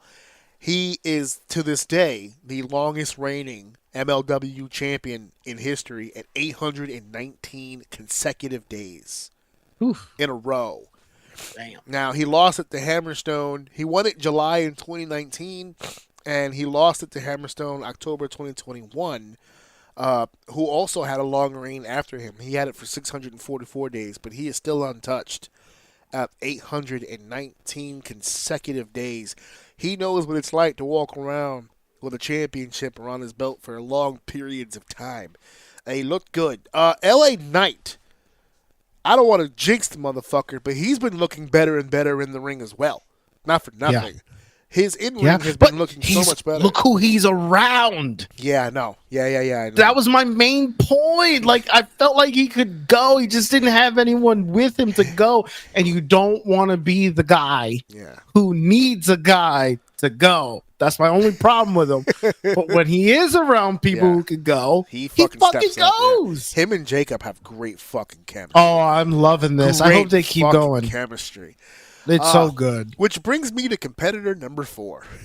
If you're going to rank him 1 through 4, this guy literally is number 4. I don't get it. He would be, I already know where you're going. He would be 4. Yeah, I don't get it. What is he missing? Something's off. Something's off. He needs another Bad Bunny Backlash match. Yes. There's something off about this guy that's not connecting. He's got a look. He can talk a little bit. The entrance is very ominous. I'm not a fan of the theme, especially since he took the weapon from me, but that's another conversation for another day. I didn't invent weapon, so I can't get mad about nothing. But former World Heavyweight Champion, they gave him a run. He's not connecting at all. At all. I know there's going to be there's a pop every time he comes out. I get it. But there's a difference between getting a good reaction and being over. He's not over at all. And you could really, I think that was one of the reasons they worked really hard getting him away from Rhea as fast as they did, because Rhea's over. And the last thing they needed was her to look better than Damian. So they split that up big time. But he's not terrible in the ring. Except for that one spot. He drove me fucking crazy. I actually kind of I threw shit at my TV. I've never seen some shit like this. Him and Drew are fighting on the outside. And they're beating each other up. They're in the audience. This is the spot where he does the choke slam, that south of heaven through the table. When they were, you know what spot I'm talking about? I know what you're talking about, yes. Yeah, they got on top of that thing, and he grabs him, and they do the fucking south of heaven, and they're both down, and everyone's checking on him. It's a big bump, a big spot. But to me, in my head, it was the stupidest fucking thing I've ever seen in my entire life. I don't know who pitched that, but it's fucking goofy. I don't understand why that was a spot they thought was a good fucking idea. I get when you're in the ring that Damian's move south of heaven is a sit-down choke slam. I get it. That's what makes it the south of heaven. I understand. But if you're standing on an apparatus high into the air, and below you are a set of tables what I'm sure will cause tons of damage, and you've got the guy by the fucking neck, and he's not fighting back, he's down and out, why don't you just fucking choke slam him? Why are you dropping in there with him by choice? Why are you throwing yourself into a table just to hurt him? You're hurting yourself. You don't have to go in. Throw him. Just be rid of him. Discard him into the fucking pits of tables. And then pose and laugh about it. Why the fuck would you go ass first with him to the fucking tables to the floor? Because that wouldn't be the move. Oh my God. My wife said the same shit. I'm like, oh my God, stop. It's okay to choke slam a motherfucker without falling down on your butt. I get it. It's a dope-looking move in the ring, but this is a four-way, and you have a chance to eliminate somebody and remain healthy, or at least healthier than the guy who's at the bottom of the fucking cliff. Like, I'm not well, but this guy's fucked, and he's all the way down there. Let him die down there and go back in the ring and jump the fucking Samoan werewolf. What are we doing? None of that shit was logical. That's the problem. See, I don't want to do what the fuck you just said, so I'm gonna kill myself here. I'm gonna make sure this guy doesn't win, but I also don't want to do what the fuck you just said. So I'm coming with you. We're gonna go together. We're gonna do this together. I'm not fighting no fucking werewolf, you stupid. I'm coming with you. We're gonna do this together as a team. Yeah, we're gonna die together. Oh, shit. But, yeah, this was a really good matchup. The Fatal 4-Way, 17 minutes, 55 seconds. Close to 18 minutes, and I didn't even feel it. This felt fast. Yeah. And I will say, just one last thing about this. It stood out to me, so I want to make mention to it. I really like that Michael Cole. It was a really good scene. Like, Fatu was right in front of the announce table, so there's no way he didn't fucking hear Michael Cole say it. And as he got up, he's staring into the ring. I think LA Knight is in the ring, and he's looking in there and he's walking slowly. And Michael Cole starts breaking down, like, he's got a record. He's been to jail. He's a fighter. Whatever, like his past. He's like, but he decided to change his life and become a wrestler and I love that he was like, use those traits and skills to come here and fight as a wrestler. Like, he said it way better, obviously, but that call, I was like, ooh, that was good. And the way that just like Fatu played it off, like slow walking into the ring, I was like, dude, this shit is epic. It's cinema. Dude. It's So cinema. good. I don't like that. We're not doing that. I don't like that new word. We're not doing that here. Fuck that. No, but seriously, that He's shit good. was so good, man. There's no way they planned that. And I think that's why it feels so good to see it. There's no way they timed that on purpose. But it was just so epic to watch. It was so good. Well, it was just, I think it was perfect placement based on the on where Jacob was. He takes the bump on any other side of that ring, he doesn't hear it. Right. And it just works out the way that it So works fucking out. good, man. But So good. You know what's funny is like they're using the jail thing and they're using all that stuff to talk about why he, they're using that to put him over on camera, and it's ironic because those were the actual reasons they didn't hire him years ago. It was the record. Not because he was a bad person or anything like that. They interviewed him, they spoke to him, they know he was a cool dude. The problem is that it makes it difficult for travel. It makes it difficult to book him on shows overseas or because he can't fucking go because of the arrest record. They had to find ways around that and get things expunged before they can hire him. And it took a while for that to fucking happen. But now that they have him, he does have a legitimate fucking record. Yeah. So it's legit. It's a legitimate fucking record. Yeah. So they're gonna. That's what made it so good, though, man. And he plays it up because he looks like the fucking dude who's in the holding cell you don't want to fucking make eye contact with. He looks like that fucking guy. And I love that he loves the boogeyman so much. I love the boogeyman. When he does the shake and the whole he does it so good. Oh, man. Get ready, because we're going to get Braun Baker Fatu at a high level at some point. Yeah, for like a big belt. You remember that in the future. pop that they got for the stare down? Like Dude. just the fucking stare down. That's our future, man. That's Fatu and fucking Braun Baker. There you go. All 7 of Jacob Fatu's kids are going to be loving that. Oh, dude. Our next matchup here, Becky Lynch and Lyra Valkyria for the WWE Women's Intercontinental Championship. This was the longest match of the night, 18 minutes, 45 seconds. The previous match I said was 18 minutes, and I didn't feel it. This match, I felt every nanosecond of this match. It could have been 5 minutes less and have been perfect. 5 minutes less, and I think it would have made a way better match. It would have been perfect. Yeah, they just back and forth. Too many kickouts. We got to stop this kickout bullshit. We have to stop. Okay. It's too much. So, this reminded me. It was literally the day before this pay-per-view. It was a Friday. I was talking to a guy because I was like, I told him, I said, if I was a booker or if I was a promoter right now, unless you're in my main event, I don't want any false finishes. Even then, I'm over it. Okay, but just hear me out. I said, unless you're in my main event or it's a special situation and we've had the conversation, I don't want to see any false finishes using your finishing move. Give me another false finish. And he looked at me wide-eyed and just went, he goes, you know what? I've been doing this 6 years. I don't think I've ever done a false finish not with my finisher. I was like, what the fuck? How the fuck does that even happen? I was like, they never taught me how to do that. I was like, oh my God. And I was like, I'm wondering, like, because I remember in Ring of Honor, there used to be a lot of that. They used to do a lot of false finishes with the finisher. And after a while, you stopped really believing that the finisher is going to work. It's like a 50-50 deal. It may beat him, it may not beat him. I don't know. People keep kicking out of his shit. So what was it, like 3 manhandle slams?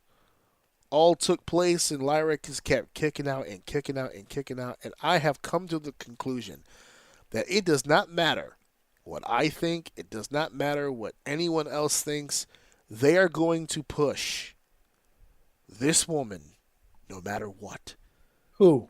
Lyra Valkyria. They are going. Okay. You have a problem with Lyra? I have a tremendous problem with Lyra. All right. Let me hear it. And it's one problem.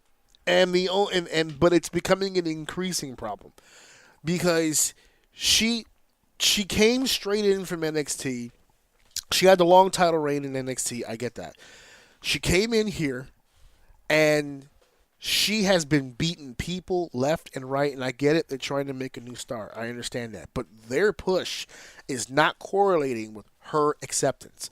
No one gives a fuck about Lyra Valkyria. They're not. I don't think people dislike her. I don't think people don't think that she's not a good wrestler. There's nothing about this woman at all that people look at and go, wow, what a fucking superstar.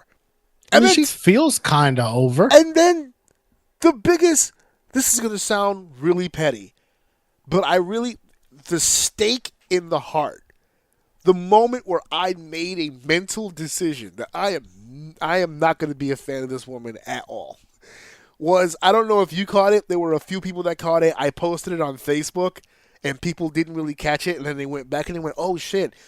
Did you see the part where Becky's beating up Lyra and then brings her to the fucking barricade?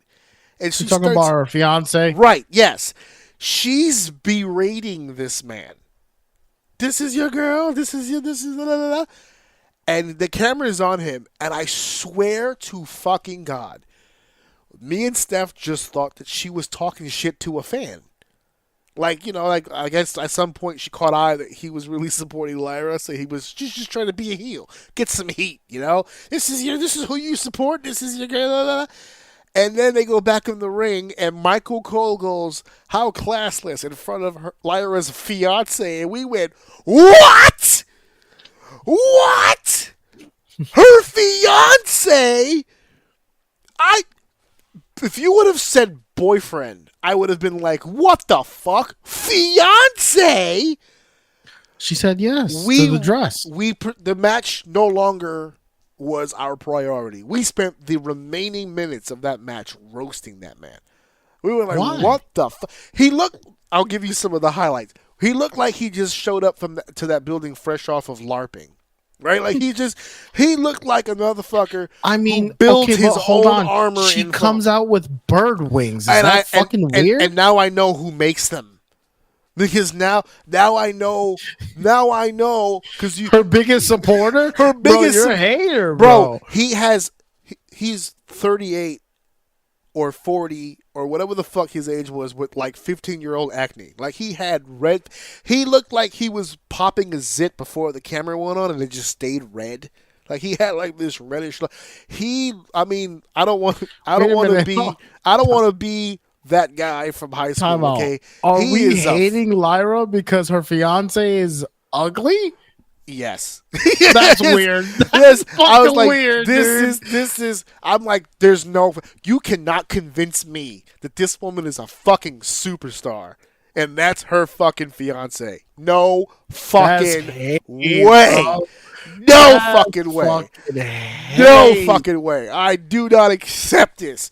Okay? Now for the record, I don't look at Lyra like she so sort of prides herself, okay? This is what I'm trying to, like, what are we talking about? But I put it on Facebook. I said, that shit hurt more than it helps. That hurt way more than it helps. It's like, I'm holding her to the same standard that I would hold a guy, right? So, like, if you're a dude and you're hyper athletic, world class athleticism, which Lyra is an athlete. Right? You don't do what she does full time and you're not an athlete. She's a full time athlete, right? And so same thing with the dude. Full time athlete, right? National television, global television, a global television star, right? You're on the promotional material. You're this, you're that. You have your pick of the fucking litter, bro. Like, the only way I could actually make sense of this is I'm assuming, obviously, he's been there since the beginning, right? That's the day one, right? Damn, he can only be the high school sweetheart? There's no fucking way that she met him as a fucking adult and said, this is the man I'm going to be living with for the rest of my fucking life. I've seen that in real life. Holy shit. I remember working, when I first started working for Lowe's, there was this girl that worked in paint. Oh my God, she was a fucking smoke show, dude. So hot, insane. And then one day, some like weird middle-aged, fat, pimple, fanny pack, shorts above knees dude comes in and walks up to her and gives her a kiss, and I'm like,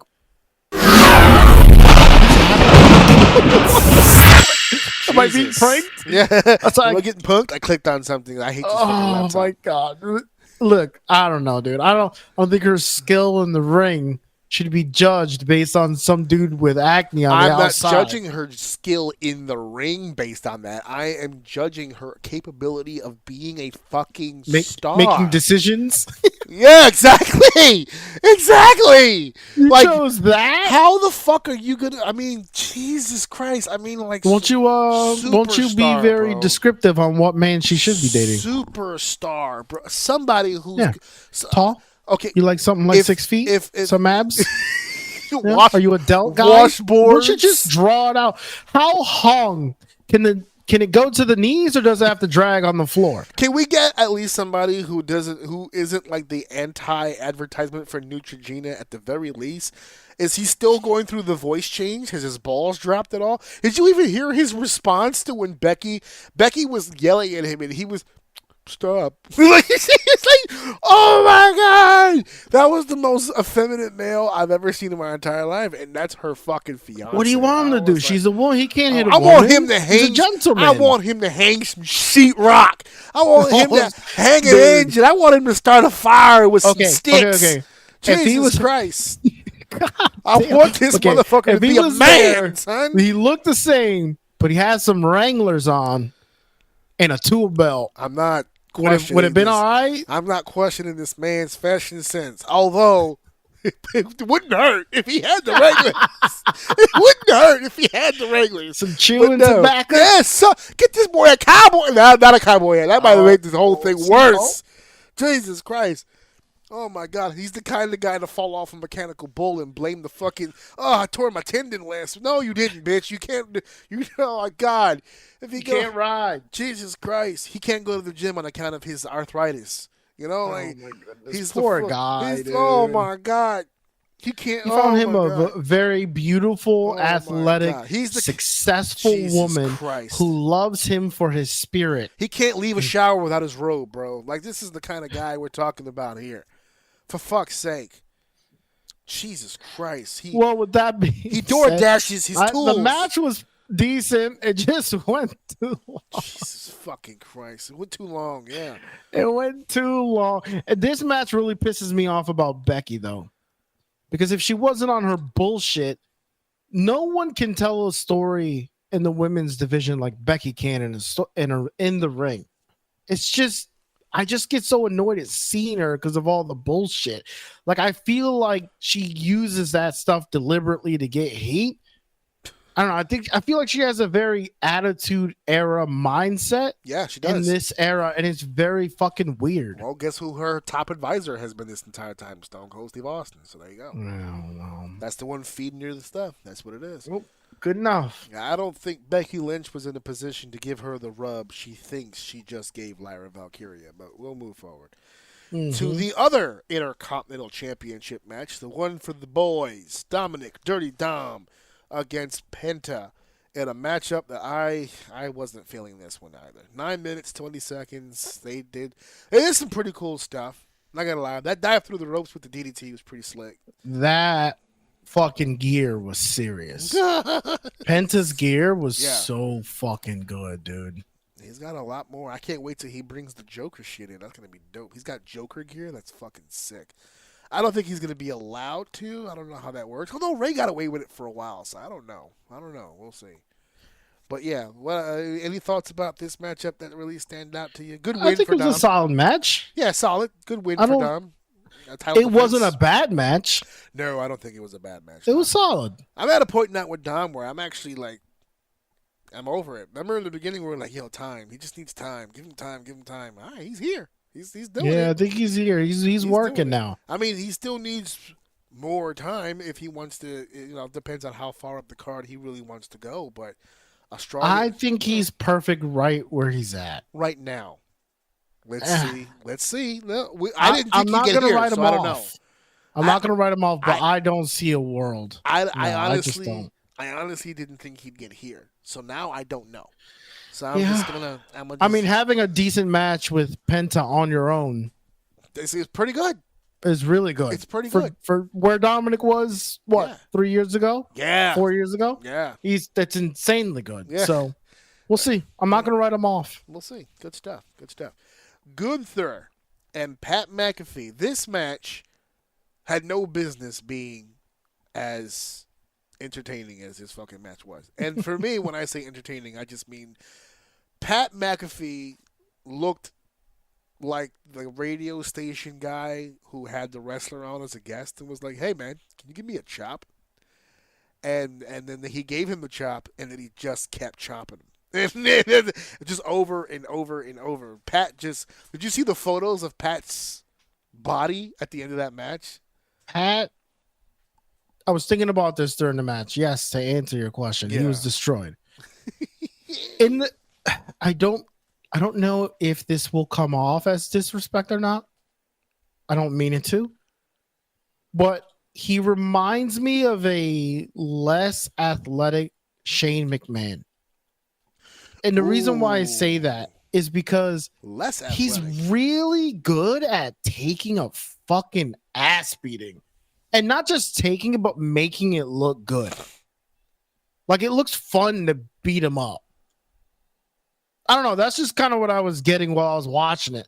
I'm like, he's not nearly as athletic, but like, I get those kind of vibes when he's in a match. No, not so much. No, I'm right there think with about you. it? I love the comparison. When you said less athletic version of Shane McMahon, I was like, damn, that's saying something about Shane. Because Pat's an athlete, professional. Stop it. Stop. You fucking stop. That's like saying the dude that was on patrol at the fucking military base and all he did was let the people in the base. He's a veteran. Was a part of the military. He's Stop a veteran. You respect your veterans. Fuck off. Actually, that's not the same thing. Didn't McAfee kill his own gimmick when he did that? When the comment where I forgot what match they were calling when somebody had broken ribs, and then Michael. Yeah, he said he made a career at not getting hit. Not getting hit. Yeah, he's like, I was trying to pitch over. He admits that. Yeah, he said, if my ribs cracked, I'd be crying like a baby. Yeah. He said, fuck that. My position, I didn't get hit at all. Yeah, or at least out of good, they very little hitting.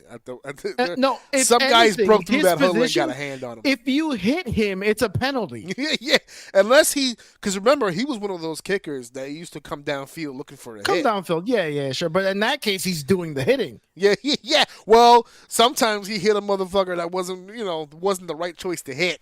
Some of those motherfuckers were brick walls, not for nothing.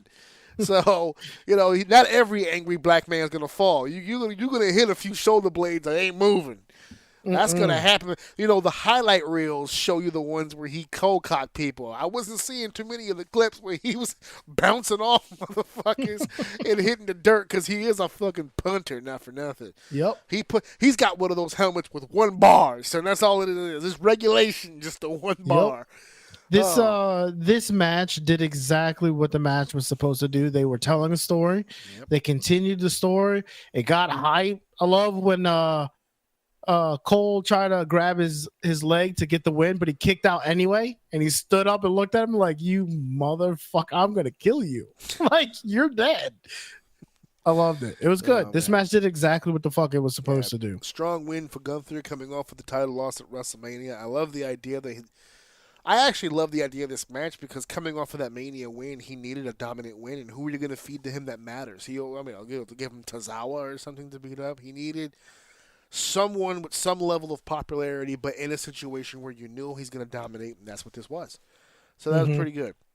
Which then, like I said at the beginning of this, led to my surprise because after this matchup, they gave us the package for the main event. Hey, yo. And I went, well, it was a decent package. They went way back. They went into the way back machine. They're showing 2000 when they were showing Randy Orton versus the Prototype. They went all the way back. They were showing the whole history. And I've said this before in the past, and I'll say it again here for the entrances for this matchup. You can see it on their faces. They were hyped. They were really they really wanted to do this match. They really wanted to have this match. You could see it in Randy's posture. They turned back the hands of time for just one match. For 27 minutes, they took it old school in their own heads. It was the old days, one last time. And you and I did the watch along the week of the pay-per-view, and the way that match started, you were not a fan. And I went, okay, so he said this was going to be a better match. And I don't know if you saw something different, but the start of that match looked awfully similar to that watch along. Yes, I agree. However, as I was watching it, I said to myself, he's not wrong, but you can tell they've refined their skill. Oh, yeah, absolutely. So they were doing the same thing, but it was faster. They weren't overselling stuff that clearly wasn't hurting them.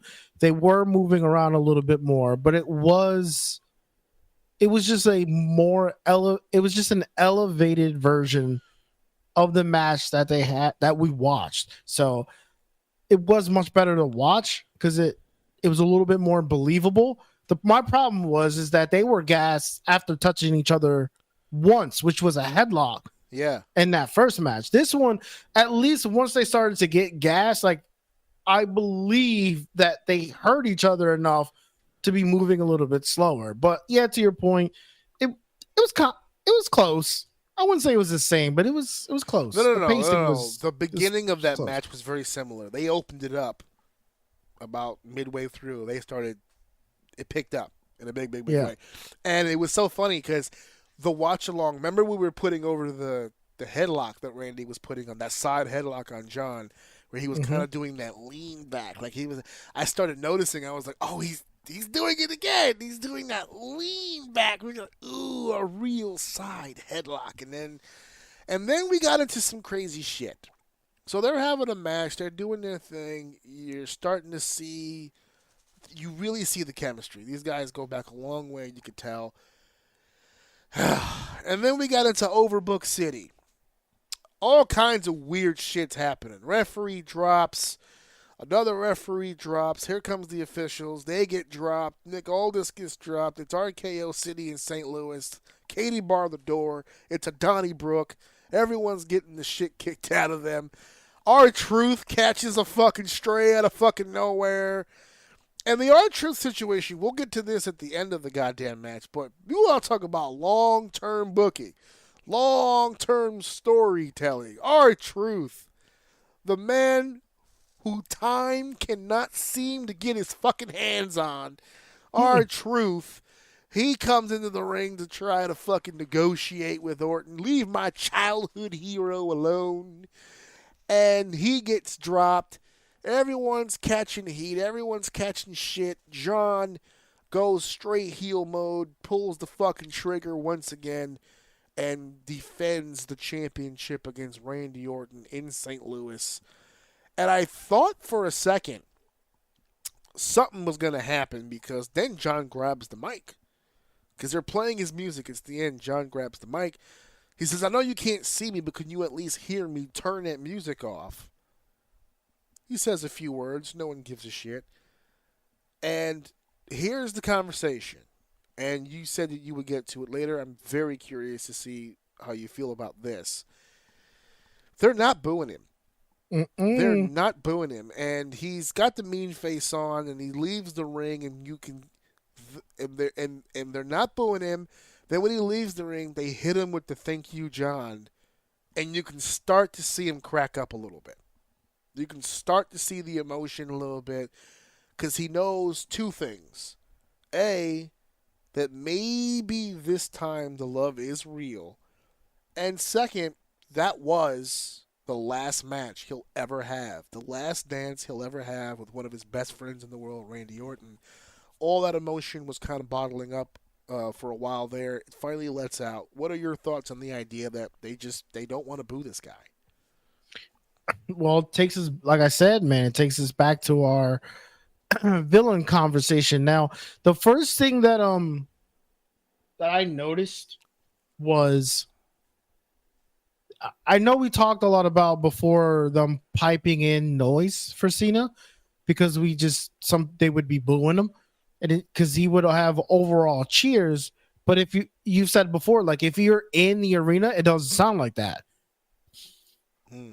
What he walked out to with the John Cena sucks, but you still hear and cheer. I feel like that was like the first time I kind of felt like, oh, this is what he's been experiencing his whole career.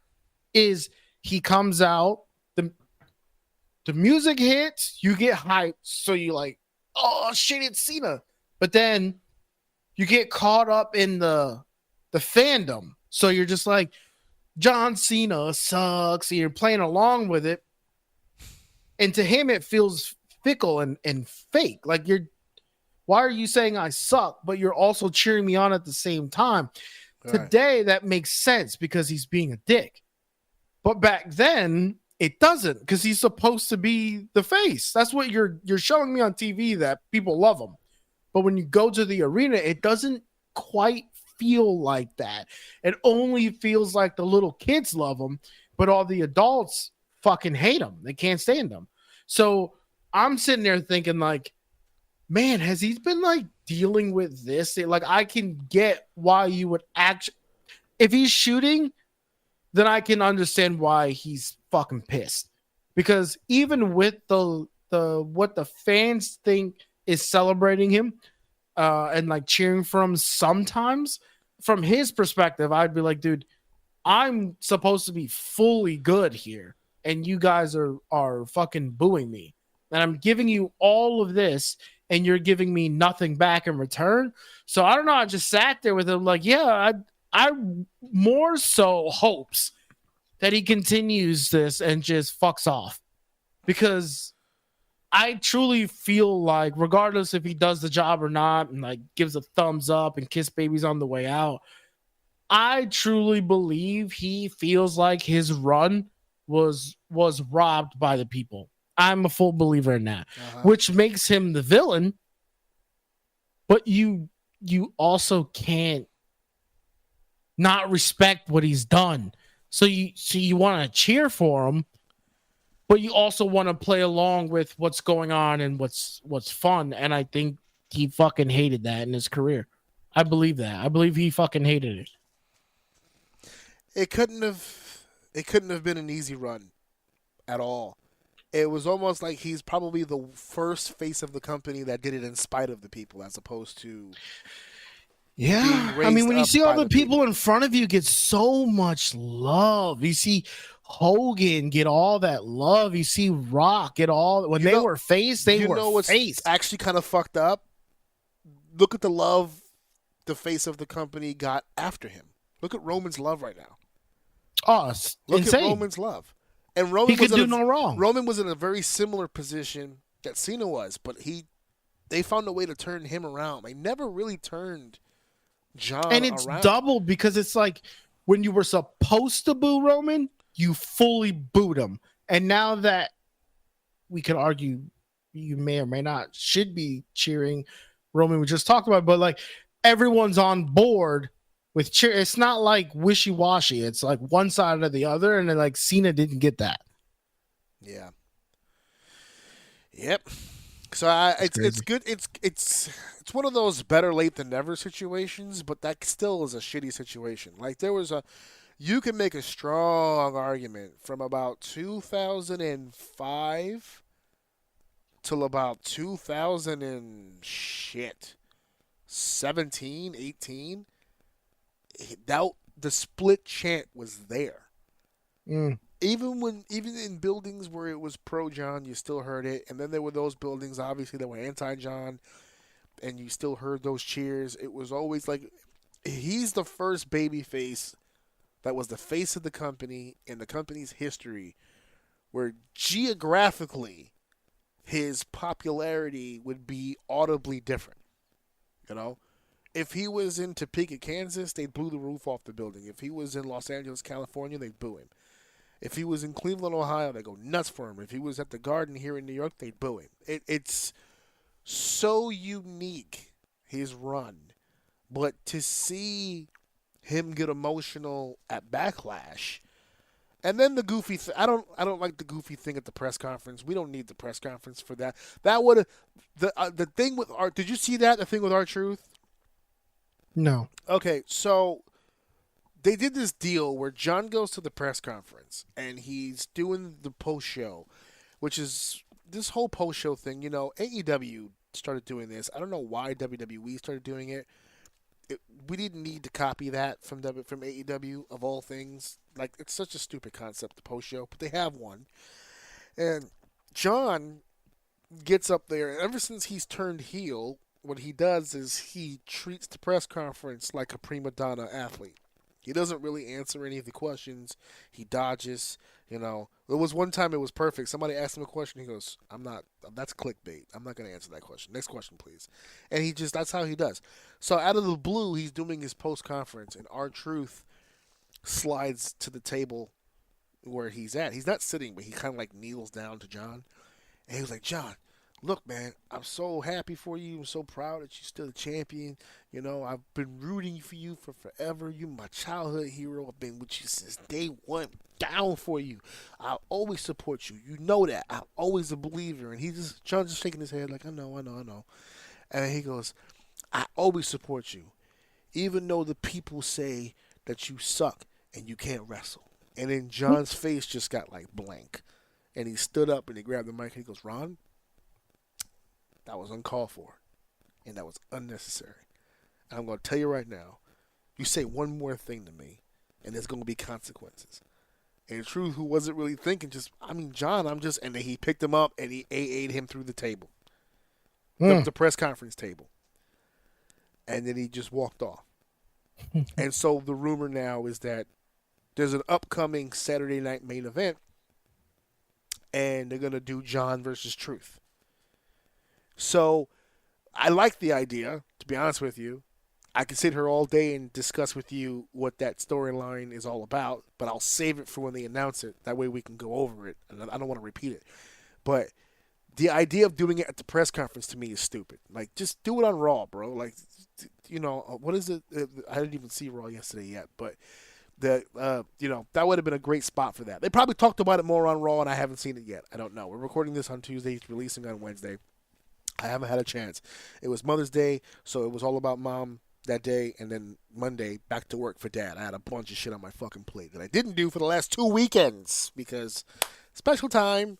So I didn't see Raw yet. My wife said we'll probably watch it tonight before we go to bed or whatever. But yeah, they did this weird thing with Truth on the fucking thing. I didn't like doing it there. Do the angle on fucking Monday and whatever. But yeah, so that was Backlash. That whole thing went down. So now we're going to get into our main event, which will not take long. We're just going to pay some respects. But it is main event time. It is now time for our main event. One of the childhood memories that I have the most when it comes to wrestling is you were a bit young at the time, but it's one of my favorite memories. I used to stay up every Saturday night till at least 2 a.m. Because at 2 a.m. on the MSG network, which I don't even know if that shit still exists, they used to air the television program and syndication of ECW Extreme Championship Wrestling. Now, you know me. I was a big Monday Night War fan. That's the lineup was straight up Raw from 8 to 10, and then from 10 to 11, 12 till 1 in the morning, I would watch the replay of Nitro. Excuse me, let me scratch that. I just realized what I just said. 9 to 11 was Raw. 8 to 11 was Nitro. So I would watch Raw from 9 to 11, and then from 8 to 11 on Nitro, at 11 they would restart Raw and replay it from 11, 12 till 2 in the morning. Right? So I'm watching wrestling from 9 p.m. to 2 in the morning every Monday before school. I'm watching all 6 hours, right? Or 5 hours, I should say. And then on Saturdays, I'll stay up to 2 a.m. because that's when they're going to do ECW. So I was watching all three companies each week, every week, for several years. Greatest time of my fucking life. Don't let my wife and son hear it, but those were the best times of my fucking life. Whatever the fuck they're doing in the next room is second to that lineup right there. Okay? And one of the biggest draws for me, I loved everybody on that ECW show. I mean, top to bottom. You all know the names. Rob Van Dam, Tommy Dreamer, Taz, Shane Douglas, the Eliminators, New Jack, Mustafa, or the team of New Jack and Cronus. Or you can go up and down the goddamn line. Just incredible. I mean, up and down the line. What a lineup. What a roster. One guy stood head and shoulders above the rest for me. One of my favorite ECW superstars of all time, Sabu. He was one of my favorites of all time, and I think the best way that I can describe it, you'll describe it for me, because you said you wanted to tie Sabu to our villain conversation. How were you going to do that? Nope, you got that confused. I was referring to the main event of Backlash. Oh, I thought, okay. Oh, that's what you meant by main event. Okay, I got it. Yeah, right. I may have lightly, but yeah, I meant the pay-per-view, yeah. Well, not him. I will. No. I will tie. Although you can argue it still. I'm going to argue it right now. I will tie. I was going to say you can kind of low key. One of the descriptions you gave earlier, like of the Joker, about that chaos via chaos, just to see the world burn type of person, that was Sabu. Sabu, he became world champion, and he won tag team titles. But it always seemed like he won those titles by accident. He wanted to fuck the guy up. It just so happens when he fucked the guy up, they handed him a belt after. Like when Sabu and RVD were tag team champions, RVD kept winning matches, and Sabu kept killing himself. And Sabu would destroy himself and destroy his opponent, and they would just hand him a belt at the end of the match. I don't know if you remember any of their tag matches, but they used to have to stop Sabu. They used to have to calm Sabu down. Hey, the match is over. Now, fuck that. Like he was trying to eat his opponent. There was an element. I don't know if you got a chance to see any of the clips I sent you, but I sent you, I think it was his debut was one of them. When he came out on the stretcher? When he came out on the fucking Hannibal Lecter look with the mask. He did all and that shit. He got released, slid in the ring, and started with a heel kick.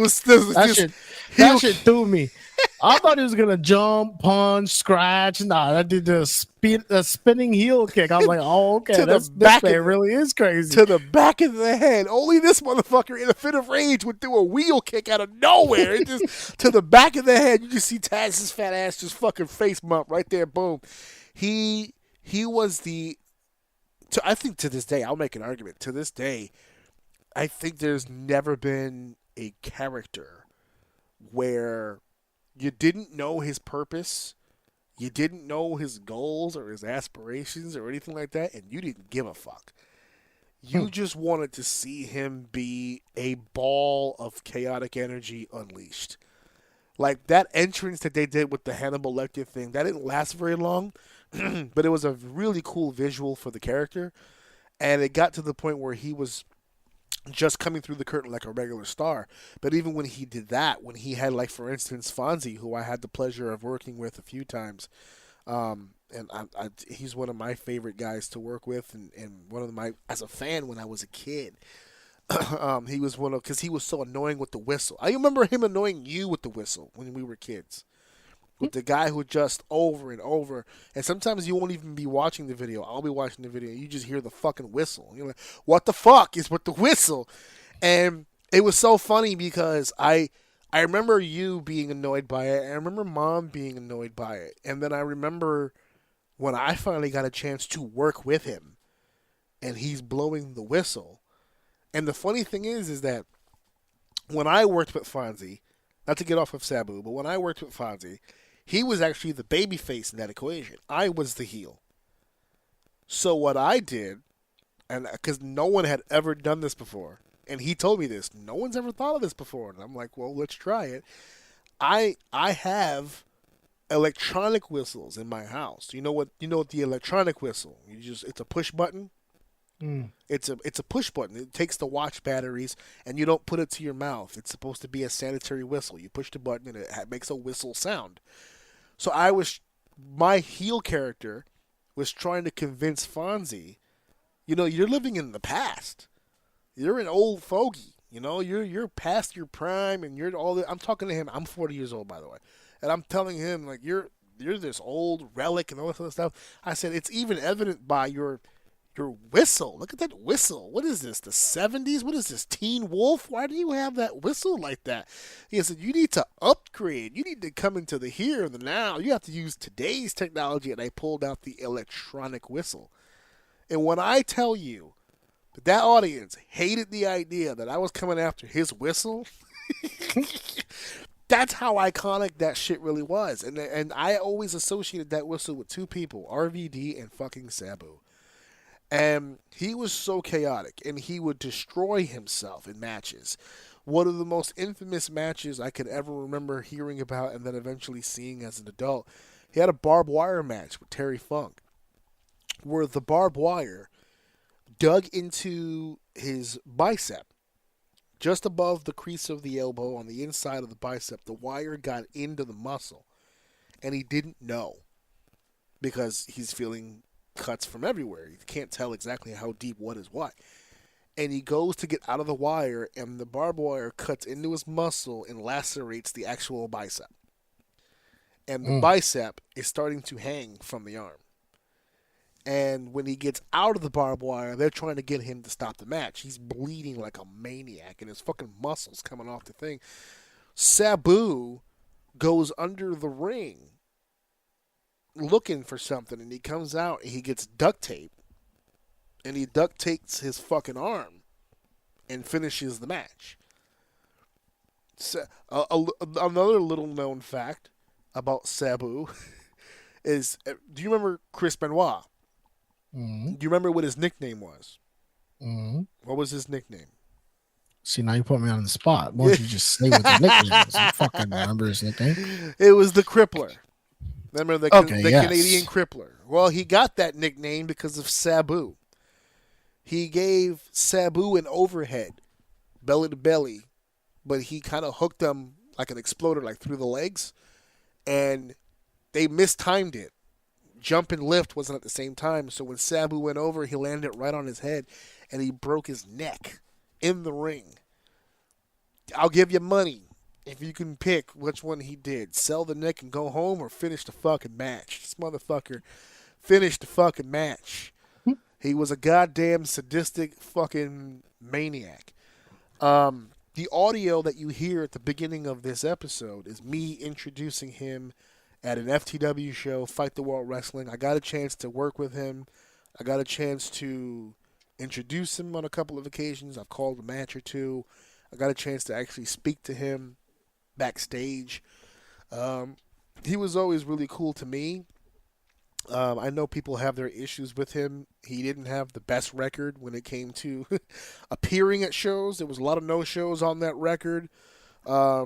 Couple of favors he had asked from promoters, if you know what I mean, to do certain shows. But when he got there, he was a cool fucking dude, and he was down for just about fucking anything. It's so weird hearing the timing of his death. He just had, a few weeks ago, his retirement match. It was a barbed wire match with Joey Janela at Spring Break, whatever, number 9, I guess, for GCW. That was supposed to be his final match. It was supposed to be his retirement deal. It was a barbed wire match with Joey. And to hear that he passed shortly after that, and on Mother's Day, wow, the end of the episode. There it is. Kaboom. Harangue. We took her to Hibachi for Mother's Day. Jesus Christ. Why did that get now? tied See, in? if I say you playing that shit, I'll be wrong, right? Just saying. Just saying. I just put that together now because when we were leaving the Hibachi, that's when she told me, on my Facebook right now, they're saying Sabu died, and I checked it in the car, and it was true. And I was like, yeah. So, God damn it, the Hibachi. That's where we went to fucking go eat. God damn it. I can't believe that just happened like that. Okay, if you're listening to this clip of just the Sabu story, then you have to go back to the Mother's Day clip to hear what we're talking about as far as the thing, or just listen to the whole fucking show. I don't know, but yes. So Sabu had passed on Mother's Day, which was a weird time. It's weird for everybody, but he was always cool to me. I got so much respect for the fucking guy, not just for what he's done for the business, but just for taking a guy like me under the wing and just fucking spreading that knowledge. All those ECW guys, to be honest with you. Tommy Dreamer, just incredible. I mean, I'm not going to sit here and name drop, but I've worked with a lot of the ECW guys. And, you know, everybody except Balls Mahoney. Balls Mahoney gave me a problem, but everybody else was cool. Everybody else that I worked with is cool, and Sabu was right there. It was a privilege and an honor to have known him, and a privilege and an honor to have gotten a chance to work with him.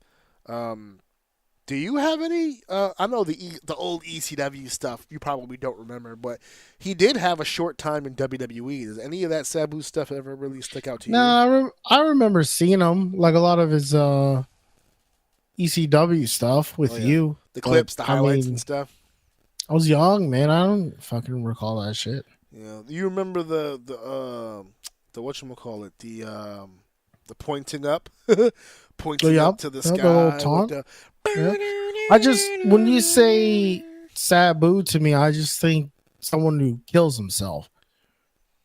Wow. Like, that's it. Like, just someone who just goes in the ring and just, like, you have to peel him off the mat.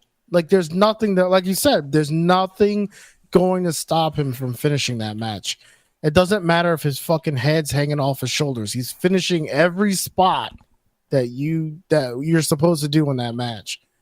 And that's I mean, aside from other things, I would imagine that's kind of what like Paul Heyman was pointing at with what he said is like he should have went further if he just like took care of himself just a little bit better. Yeah. And outside of the ring, he feels like more people would have like taken to him, being able to more, enjoy his legacy, but his legacy is not going to be the same.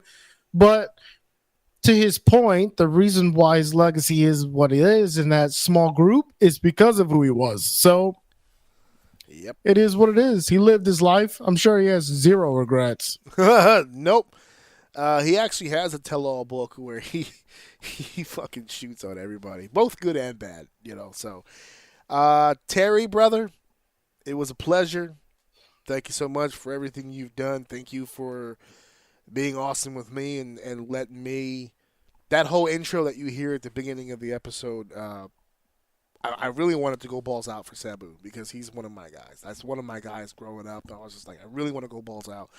And I remember asking him, I was like, dude, is there anything you want me to say? Anything you don't want me to say? And he just looked me right in the face and said, man, say whatever you got to say, brother. Just, you know, just put me over, man. Just make it seem like I'm a big deal. I said, well, that's going to be easy. And that intro you hear at the beginning, that was all put together by me. I stole that, obviously, because it's not all my material. Many ring announcers throughout the years have used very same stuff. I just combined some of the greatest hits from different people, including the death-defying thing for him. That was the one that he liked the most. When that show was over and he was selling merch and he was selling the shirts and stuff like that, the photos that I walked by, I actually have a picture of me in that firehouse with Alex. Alex was at that show. He couldn't have been no more than, like, I don't know, 1 or 2 years old. He was like not even 2, like 1 year old. Like, he's in a onesie, right, wrapped in a blanket, and like Sabu was like playing with his little hand. And it's just like, oh my man, what's his name? I was like, this is Alex. He was like, oh yeah, man, is he gonna be hardcore? I said, I hope the fuck not. but he laughed. Well, he laughed. You He's got like, your yeah. wish. Yeah, he's not. He is not hardcore. He's not hardcore. You can't tell this kid shit, man. If I don't have juice for him, he has a fucking conniption. Now, I respect it. So I said, I want my chocolate milk, and I want it in a no glass. and so, you know, Terry, you know, well wishes, man. It's still tough to hear, but you know, It is what it is, man. You live that life. I think I'm feeling the way that I'm feeling because, when you live that lifestyle, it's almost like the clock's ticking, right? Like it's like at any minute. He's one of those people where you're kind of expecting that phone call at any minute. And I'm not on the list of important people. I'm not getting the phone call, but the text message that I got from people and all that stuff. My wife was the one who broke the news to me, but later in that day, as everyone started finding out, you're in the social network of the wrestling game, and you're getting messages, you're getting people tagging you to things, so it just happens that way. So rest in peace, brother. Thank you for everything you've done. We'll be back next week, and right now I would like to go ahead and end this episode in tribute to Sabu with the 10-bell salute to our fallen friend, our fallen warrior, our fallen brother, Mr. Terry Brunk, a.k.a. Sabu. We'll see you next week.